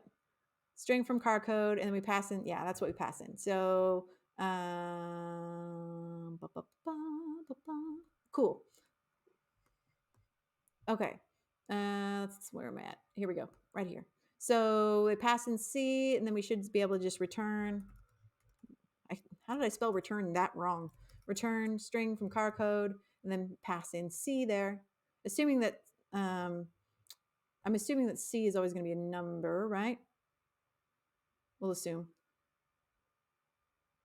Yeah. Okay, let's try it. Hey, yeah, we got it. And so, like there, like that was just a little bit Sweezy Man. We just did it with car code. Did it say not to use that? No, it's fun. It said it. Yeah. So, I mean, I just did that with just some, quick Googling, and there's nothing wrong with Googling. I like to say that a lot. There's nothing wrong with, folks seem to have this sort of stigma against Googling because in school you're taught that, oh, you shouldn't Google it. You got to look it up in your book, right? But like, honestly, Googling is fine, and it's a useful skill to have on the job. Oh, was the question, how would you do it without string from car code?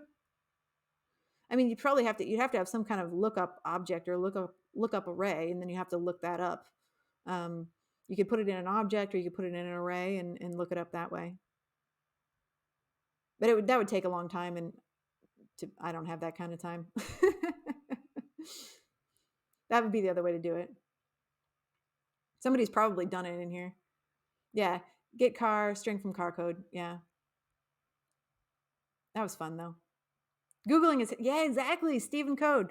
Googling is half the job of a software engineer. Exactly. Let's see if there's any. Yeah, look. Okay, so look, somebody did it. They did it down here. Car codes. They defined. They defined every single one of these, which is just fantastic. I love it when people go to this much effort instead of like looking up an easier way to do it. I imagine they probably put this into Microsoft Excel and they made a formula out of it and created it that way. But that's rad. Dedication, best practice. I know. Yeah. No, I dig it. I dig these wild and wacky solutions. It's the best. Yeah. Okay, next one. We're almost there. 10 more to go until I hit the leaderboard. Yeah, and for the folks that came in fresh here, my goal is to try and I'm trying to power through to get onto the leaderboard for my team, which is the 100 devs team, leonnoel.com/twitch. And I'm almost there. So I'm at 566, and the next highest person is 576. So I got 10 more points to get. We're going to get there. We're going to do it. All right.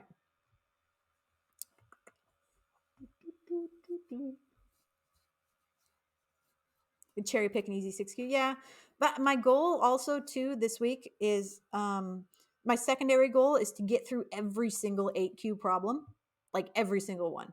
That's my goal for the week. No matter how weird or poorly written or obscure or disliked, I am going to do it. That's my personal challenge. Unusual is even functions are my type of humor. Absolutely. Finding the most outlandish way to see if something is even is the best. Oh, we got another one here. Okay, let's do it. I've gotten 566 points on all 8Qs. Yes, indeedy.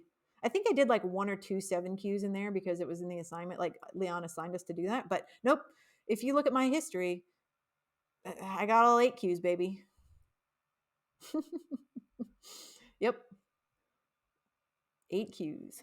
It is a lot. I know it is a lot of 8Qs. All right, so we're going to remove an exclamation mark from the end of a string. For beginner kata, you can assume that the input data is always a string. No need to verify it. All right, so we want to check and see. Okay, so we want to check and see if the last element in our string, first we need to check and see if it's an exclamation point, and if it is, then we want to remove it. Okay. Yeah, and we could probably use pop on this one. Yep. So we need to split. We need to split it in order to use that, which I don't think is a bad thing. Yeah, we could maybe do this in a one-liner. So we take string dot split.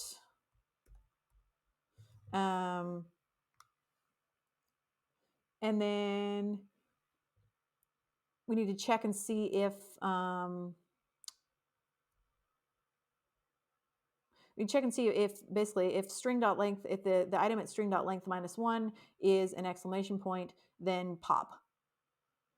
Ooh, Sweezy found a way to do the care code thing without car code. Interesting. I'll look at that in a minute. Let's maybe I'm not going to do this as a one-liner right away.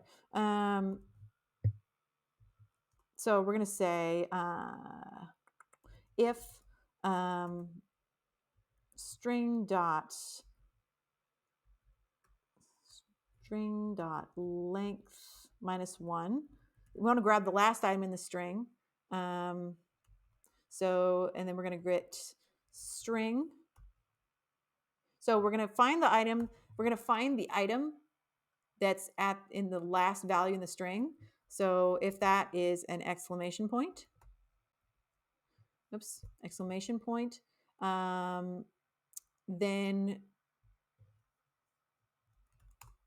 we pop it. Do I smell recursion? I don't know. I don't think we need recursion on this one. You probably could do it with recursion, but I don't think we need it.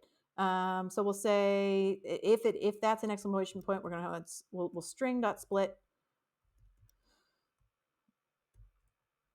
and we'll pop it. Now I need to remember pop. It's just 1, right? Right up pop. Extraction item from the end. I don't need to put anything in there, do I? I haven't used pop in a while, actually. Oh, come on. It's not even in here. That's lame. All right, well, whatever. All right, so string.split.pop, because that should just pop the last one off the end, so that should be fine. But I did split, so I split it into an array. So we popped it, and now we join it back, and that should do it. And then else, we're going to want to just return the array, right? So let's try this. Okay, let's try this, see what we get. Oh, that's fine, Babylon. No worries. All right. Doesn't like that. It's okay. String Pop does not return the array, right? Yeah, okay. I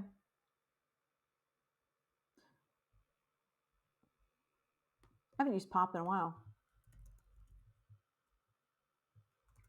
Sure, let's do this.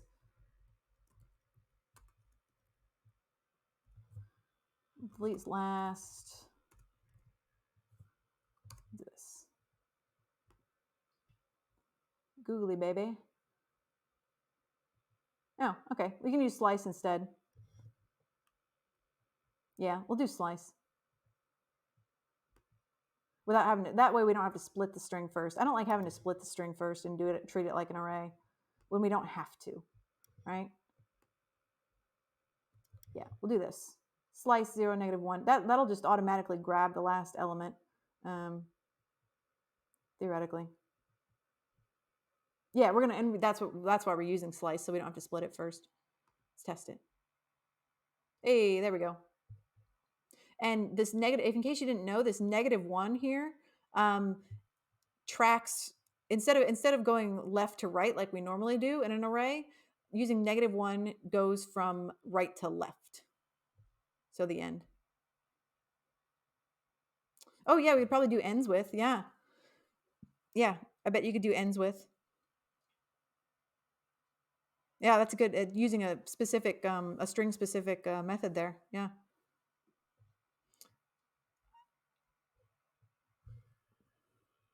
Yeah, Sweezy Man and Bombaloni, you both got it. Yep. We'll test that here. I'll drop it in. I'm still gonna use my original one just because I didn't think of that, but we'll plug this in. We'll try it. So string.ends with, and we're gonna replace this all with string and string test. Yeah, nice. One liner. Very good. Okay. Sure this is good. Attempt. Baller. Well, that would yeah, Brom the man. So they actually only wanted you to remove one exclamation point. They didn't want you to remove all the exclamation points. Yeah, no, I can see how that confusion. Yeah, there doesn't need to be any loops of recursion here because we only were being asked to remove one. Yep. Good question though. Okay. Oh, did I forget to rate that? Hang on. Yeah, that was a fun one. One moment, I need to sneeze. Hang on.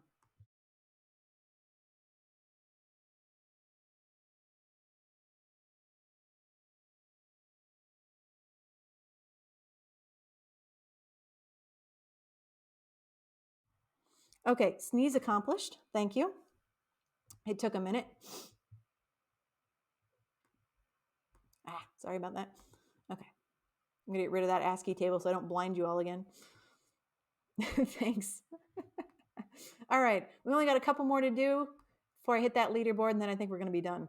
Okay, let's do it. What the heck is this? Kids drink toddy, teens drink Coke, young adults drink beer, adults drink whiskey. Okay, generalizations much? Make a function that receives age and returns what they drink. Okay. Children are under 14. What is a toddy? Somebody research that for me. All right, teens are under 18, sure. Young under 21, adults are 21 or more. Okay.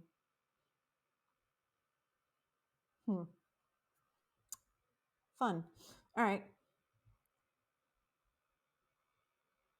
SM asks, Mine Wolf, did you go to college for a CS degree? No, I did not. I took one coding course in college and I hated it. I didn't start coding until well into my career. Yeah, I learned everything I know on the job. Didn't learn a shred of it in college at all. Yeah, I don't really, I have a college degree, but I don't really use it. I'll be honest there. My college degree was in statistics and I do not use that degree. But that's not to say that for me, college was a waste. I mean, I still got my first job out of college. So it, like Leon says, it gives you a leg up just getting your foot in the door, right? But it's definitely not a requirement to be in tech. College was 2 lifetimes ago. Yeah, that's how it feels for me sometimes. And I'm not that old, but okay. So let's do this. All right. So we want to return a string, right? And let's do this with like a variable. We could probably do this in a one-liner, but I don't want to get bored. So let's do let drink. Let's do it as a variable. Equal empty string, and we're going to want to return, and eventually we're going to want to return. What do we want? What's the phrase? Drink something. Okay, drink. We're going to want to return drink. With drink is a template literal. All right, and then we're going to set drink equal to something depending on the age. And oh, you went to a coding boot camp, prom. Yeah. Yeah, we're actually all for if you just popped in just by finding us on Twitch, Brom, we're actually all part of a coding boot camp right now, except it's free and it's on Twitch. It's completely free, literally like no scam, nothing. Like you don't have to pay for anything. We're just all taking these free lessons together and learning together. So definitely check out the link that Rascal dropped. leonnoel.com/100devs. Check it out. It's absolutely legit and totally free. So yeah, best coding bootcamp ever, right? Absolutely. And there's a great Discord too. So even if you don't want to be part of the boot camp, you can just hang out in the Discord. Okay, so let's do this. All right, so I'm going to use a case statement, a switch statement again, just because we haven't done that in a while. So let's do it. Let's do switch, and we're going to pass in our old, and we're going to do case. Let's see, what is it? Actually, no, there needs to be comparisons. It's not strict, so never mind. We're not going to do that at all. All right, if we have to do a traditional if statement here. If old is less than 14, then drink equals toddy, whatever the heck that is. Else if, and you can do this with a ternary also. It'd just be a rather long ternary, right? Old is less than 18, then drink is Coke. Else if old is less than 21, drink beer, right? Okay, yeah, beer. Interesting that yeah, it must be European. Here in the US, there's the drinking age is a little higher. Else drink is whiskey. Also the way they spell whiskey too. Whiskey.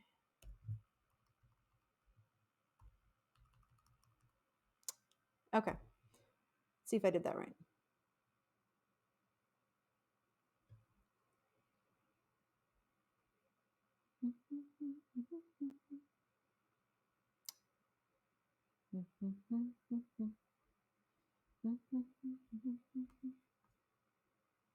Hey, it worked.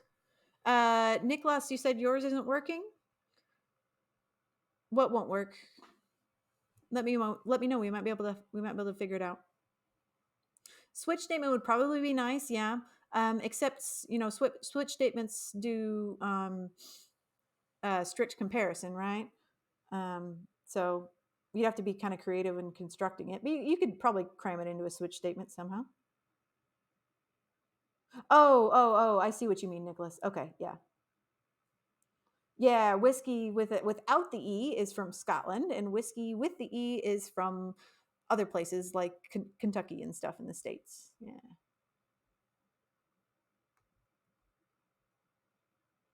Woo, we got it. Yeah, you could have a switch, but you'd have to have a lot of cases, right?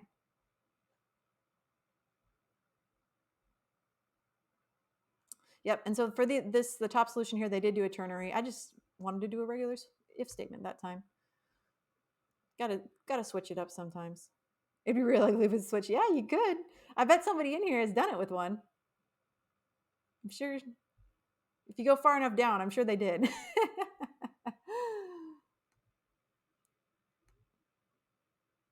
Okay, we got like 2 more to go before I hit the leaderboard. I swear, if Esgorsky is on here, like if Esgorsky catches wind of my stream and tries to one up me, I'm gonna be so mad. Oh, this next one's gonna be a slam dunk. I can already tell. It's one of those training ones, so we can do this.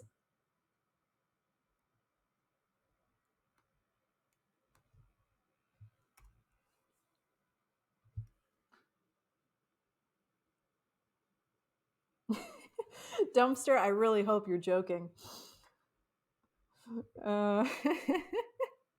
Okay, so this one I assume they're just teaching us how to write a hello world. But if you're new to the stream and if you're new to JavaScript, I would highly suggest going on Codewars and looking up this training JavaScript series. This looks like a great introduction to basic JavaScript.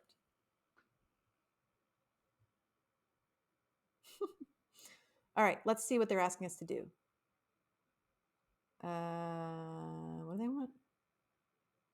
Use keyword function to define the function. All right, function. Function is hello world. Okay, cool. All right. I don't want to use var to define my string. That's bad practice. I want to say let. No, bad var. All right, string equals hello world. Okay, oops. And console log string.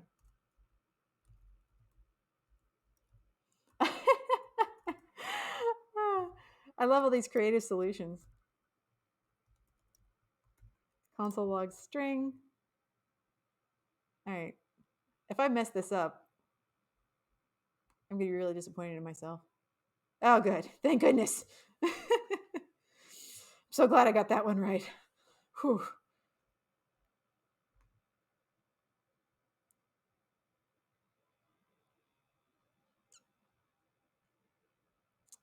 Variable string is not defined. What? Did it want me to? Is it going to force me to use var here? That's lame. Fine. It actually forced me to use the var keyword, which is annoying. But okay, whatever.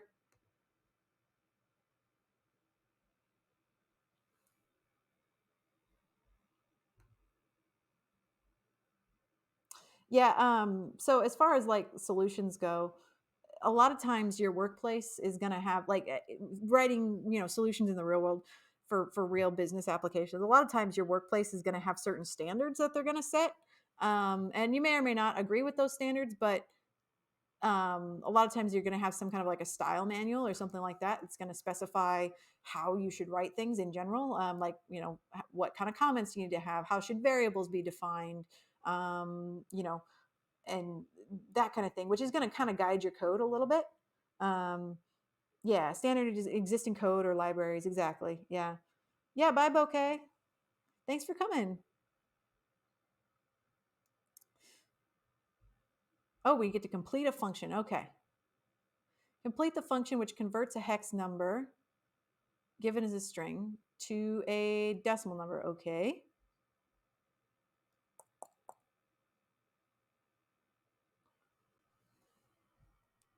Yeah. Oh, absolutely, Nicholas. Yeah, I've worked at companies. I've worked at a company like that didn't give a toss how you wrote your stuff, and then that company went under, and I left that company. Yep. Now I work for a place that has very strict code standards. It's actually very nice. You might think it might be restrictive, but it's actually nice because you can look at somebody else's code and you know how it's written, and you can be like, I can read this because it follows all the standards and like the stuff you're expecting. Yeah. All right. I don't know how to convert hex to decimal, but we can figure it out, I'm sure. Okay, cool. It's fine. Oops. Hex to decimal.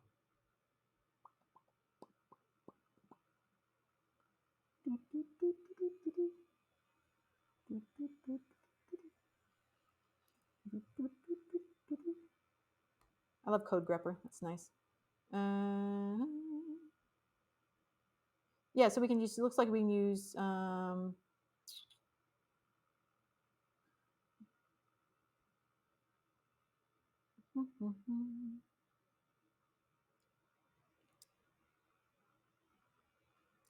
two string.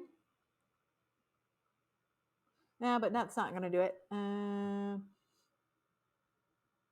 Looks like hex, parse int, and then hex string 16. Yeah, that'll do it. Let's try it. So let's do parse int. Yeah, we'll try parse int. Let's try parse int. Okay, so we take in return, and we're going to say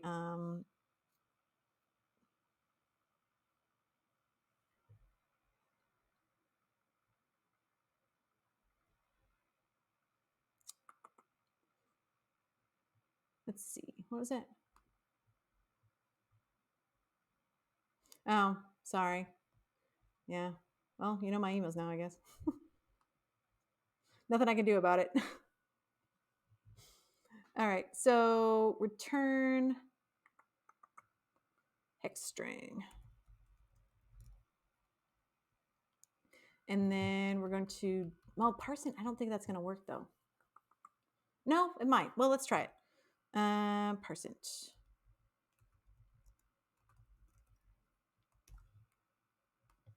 Hex string 16. Okay. Mm-hmm. Hey, okay, that worked. Cool. Hey, that worked. All right, so I just Googled it and I found, it looks like that was the solution that was used the most time. So parse int works. Not sure, entirely sure why it works, but it does. So this should get me over the line. Once I attempt this, I should be over the line and onto the leaderboard. So let's see if it works. I'm excited. Hey, all right, 577, baby. Yeah, base 16. Yeah, that makes sense. Base 16 for hex. Yeah. All right, are we over the line? Maybe. I'm gonna rate this. I don't know, somewhat. All right, let's see. Let's see. Did I make the leaderboard?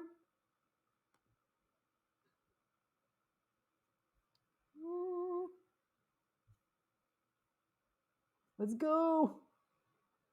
Hey, what? Yes. I'm number 100. Yay. Yes. Woo, leaderboard, baby. Leaderboard. Woo. Oh, boy. Yes. Winner, winner. Okay, let's do one more just for a little job security. Get up to 99. I'm number 100. I'm number 100. Yes. Yeah, I think that's what we're gonna do, Dumpster. We're gonna take down one more. We're gonna take down Dane B just for a little security. One more. All right. No zeros for heroes. Darn right. We're heroes. Thanks. Thanks, everybody. Okay. Okay.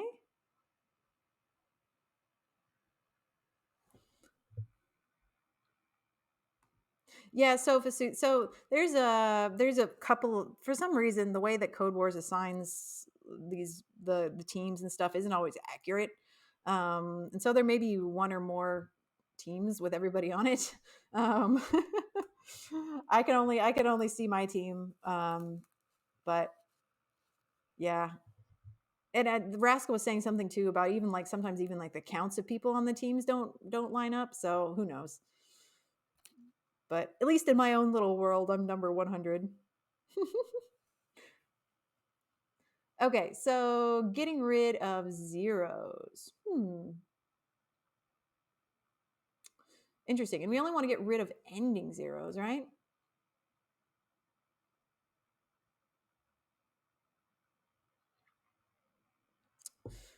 So we could do, I'm thinking we could do like a find. We could do a find on this. And I think Nicholas, I think that's what you're saying too, is we could do, we're essentially can convert this to an array, do a find, get the index of the first zero, and then essentially just only return the values up to that first zero. But can you do find on a, yeah, there's probably a perfect regex for it. Yeah. Can you do a find on a string, I wonder?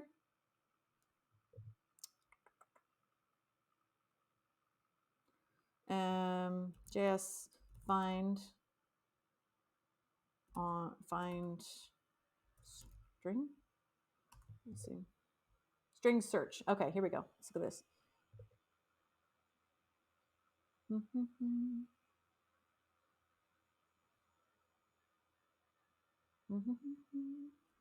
So we can convert this number to a string, maybe do a search.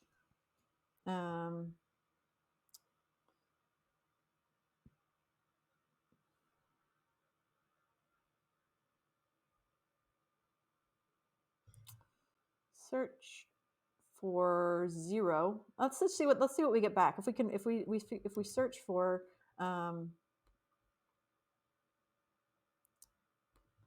so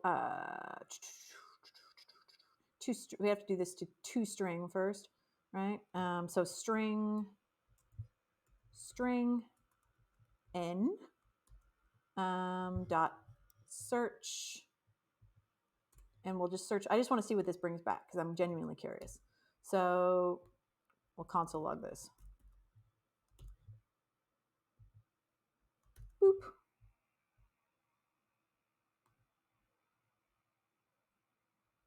Okay, so that brings back 3. Okay, awesome. So, and here we passed in, so the first test case, this is perfect. So we pass in, we passed in 1450, right? And so 0, 1, 2, 3. So that brings back the index of the first 0, which is exactly what we want. Yeah. And so essentially then what we want to do is we just want to bring back everything prior to that, right? So we can do essentially we want like a we want like a, oh, and yeah, some folks are coming up with some clever solutions in the chat there. We want like a slice.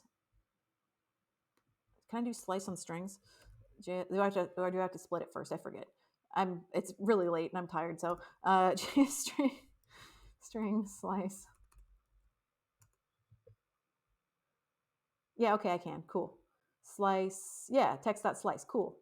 Position 3 to the end. Slice the first 5. Okay, so that's what. Yeah, I want this. I want slice from 0 to the index minus 1, essentially. So let's say string n, and I want to do essentially instead of that, I want to do string end dot slice from 0 to string dot search. This is probably not the best way to do it, but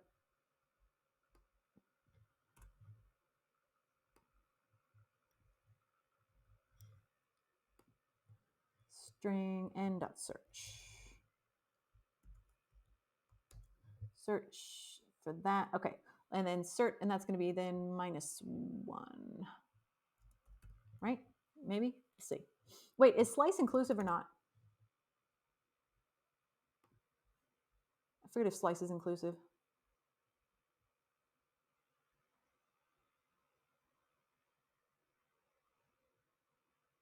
Is the end inclusive? Up to, but not including. Okay, cool. Awesome. Perfect. So that's fine then. Right. We're just going to console log this. because I know I need to put it back to a number, but I just need to see if this is right first.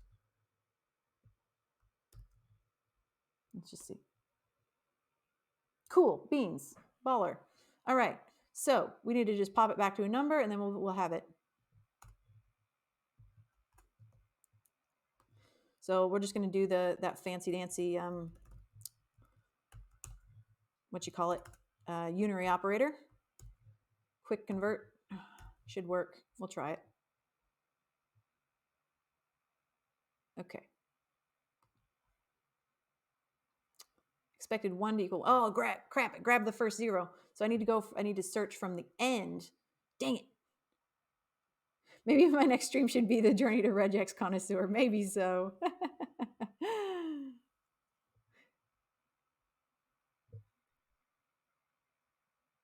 Okay.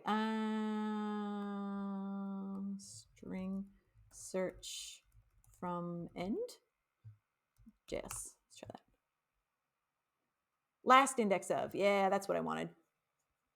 Last index of. I knew there was something for that. Cool. All right. Last index of whatever. Instead of search, we're going to do that. String dot last index of. There. And some folks are coming up with some brilliant solutions for like numerically in the chat. I can absolutely see that. I'm just committed to strings at this point. Okay, that's still not gonna work. Dang it, because that's not gonna get the right one. Yeah, that would be the numeric solution. I'm just trying to see if I can do it with strings. That may not be possible, but it's a fun exercise. Because yeah, you can do it. You can definitely like do a divide, right? You can keep looping through and dividing until it's no longer until you no longer have a 0, like until you can no longer divide by 10, modulo 10. Yeah, there's got to be a way to do it with strings though. I'm just unnecessarily challenging myself here.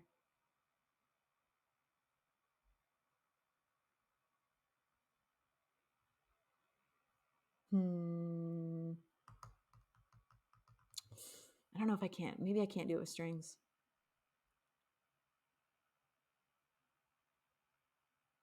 Oh, I know it's not efficient.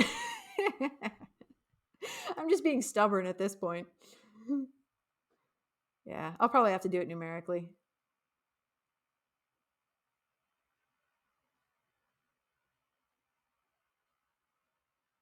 I think that's what I kind of did already, Dakota.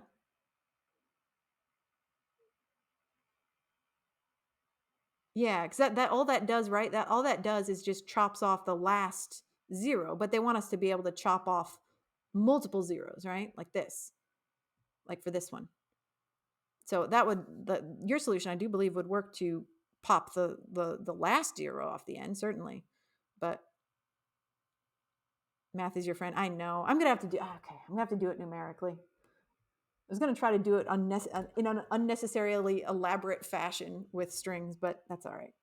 All right, so I think I can do. So I can do it with while, probably like while modulo 10 equals 0. Yeah, that's what I'll have to do. All right, that's fine.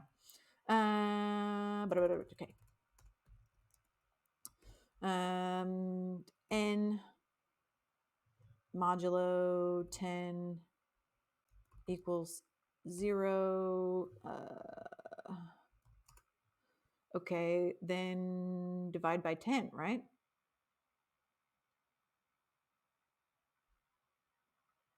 I think.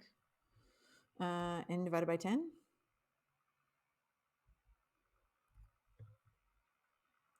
Then I have to assign it back to n, right? N n equals n divided by 10. Oh yeah, divide equals. Yep, you're right. Yep. Divide equals, yeah, 10. Yep, to reassign. Yeah. Okay, maybe. Let's see if I got an infinite loop here. Oh, and then I gotta do a return, sorry. Return n. Maybe? Uh-oh. It's recursive.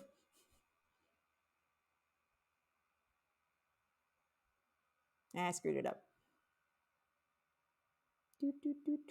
Doot, doot, doot, doot. Execution timed out. All right, let's see. What did I miss here?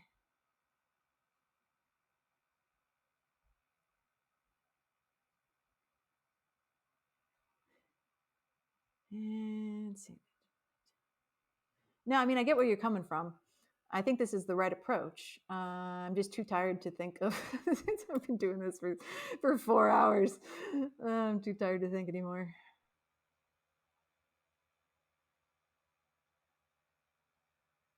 Yeah, Thor dev. That would be the only way to do it with a string is a split and a loop. Yeah, yeah. I get where you're coming from, Thor. Do a decrementing loop.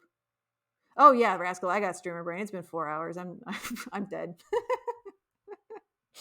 My brain no work no more. Okay. This is gonna be the last question. I got nothing left. While and it's 10.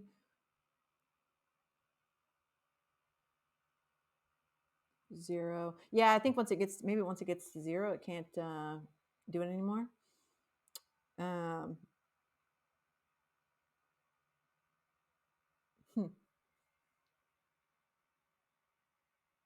Okay, here we go.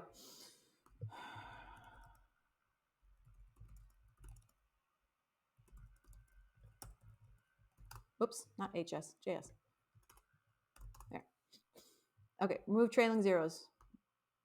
Here we go. Boop, boop, boop, doop.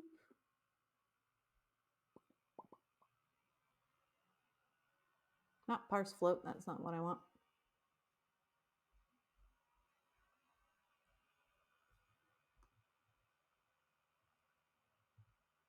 Move from end of int.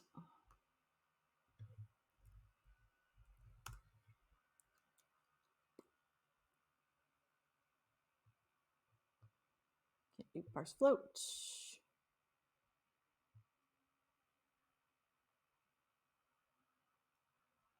Oh, nice. Dakota got it with a string there.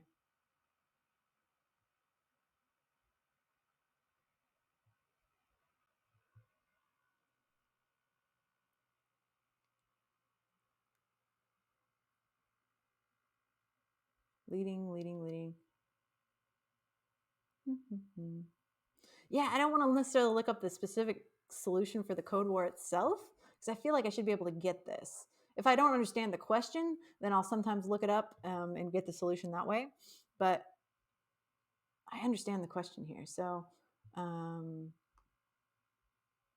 sorry, Stack Overflow super bright. There's a regex solution, as always.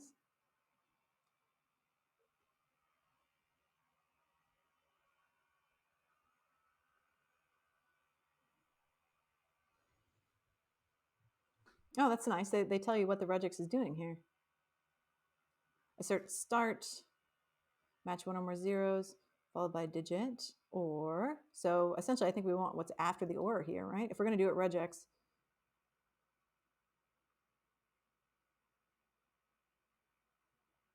Maybe.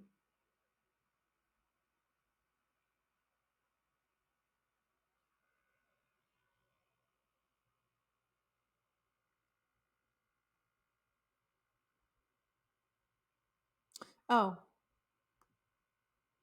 You mean here? Was the zero the problem? If n equals 0, return 0.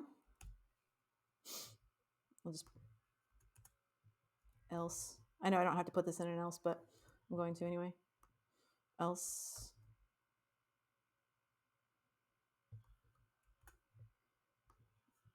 Blah de blah. And return that. Okay. Try that. There we go. Hey, fixed it. Thanks, Edward. Yeah, we just needed that additional check there because you were right. It was the divide by 0 that was screwing things up. Cool.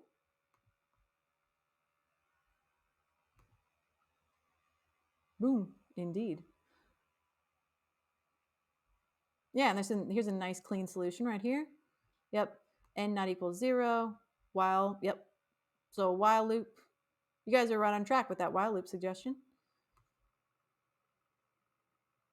Yeah, n divided equal to 10. Okay, so given how long that took me, I think that's telling me I should be done. You got to know when to stop, right?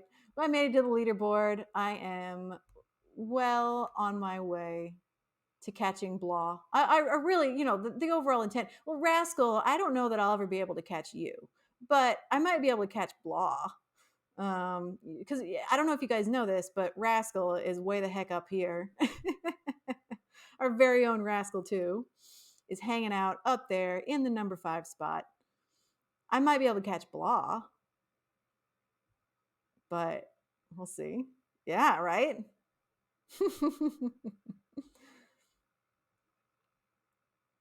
Yeah, and Telescope Thieves, looking for names that I recognize. You got Telescope Thieves also way up there, 1440.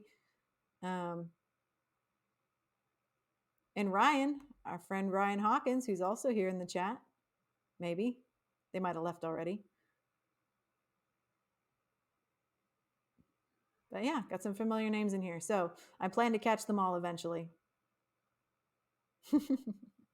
All right. So, I'm Dane. Okay. Well, I'm gonna have to get past Dane again. Dane is also working against me here. Because originally I was going to pass them, but I'll catch them tomorrow. I got to be done for tonight. You got to know your limits, right? It's been 4 hours. My brain is tapioca. So we had a lot of fun tonight, and thank you all for joining me. Enjoyed it a lot. Yeah. So, and I want to tell you guys the plan. So, I also do plan to stream tomorrow evening too. If you want to join tomorrow, I'll be on tomorrow evening. I'll post on Twitch with the time. And yeah, we'll do another stream. Maybe not as long as this one, but we'll see how it goes. Yeah, voting does give you honor. So vote on every single one of the katas that you finish. Vote on every single one. Gives you a point. But yeah, we'll stream again tomorrow. Join me tomorrow evening, and yeah, we'll do some more. But yeah, just another chill stream. I know it's a holiday, so don't feel pressured to join. We're just gonna be hanging out, just doing more Code Wars. Nothing spectacular. So I enjoyed hanging out with you all tonight, and I'll see you all another time. Let's go ahead and set up a raid if you want.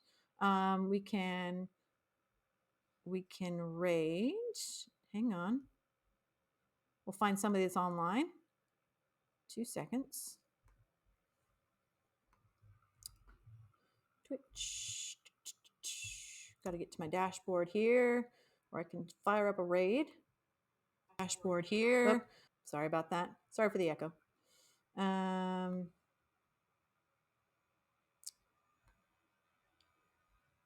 Stream manager. Raid channel. Oh, we got Whistleface. We got our friend Whistleface. How about we hit them up? How do you guys feel about that? Want to do Whistleface? Just don't burn out from long streams. Yeah, no, I appreciate the consideration. I do my best to stay healthy and and get enough sleep and all that. Wolfpack assembled, damn right. Yeah, how about we read Whistleface? He's so much fun. I mean, seriously, the dude's awesome. Let's do it. Okay.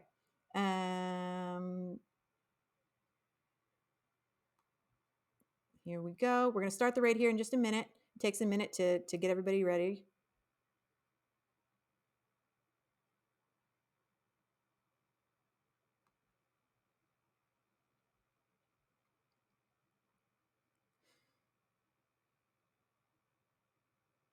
All right. Patrick, before we raid, yeah, join the Discord and feel free to ask questions there. Yeah, absolutely. Hop on the Discord, and I will see you guys again tomorrow. All right, bye-bye.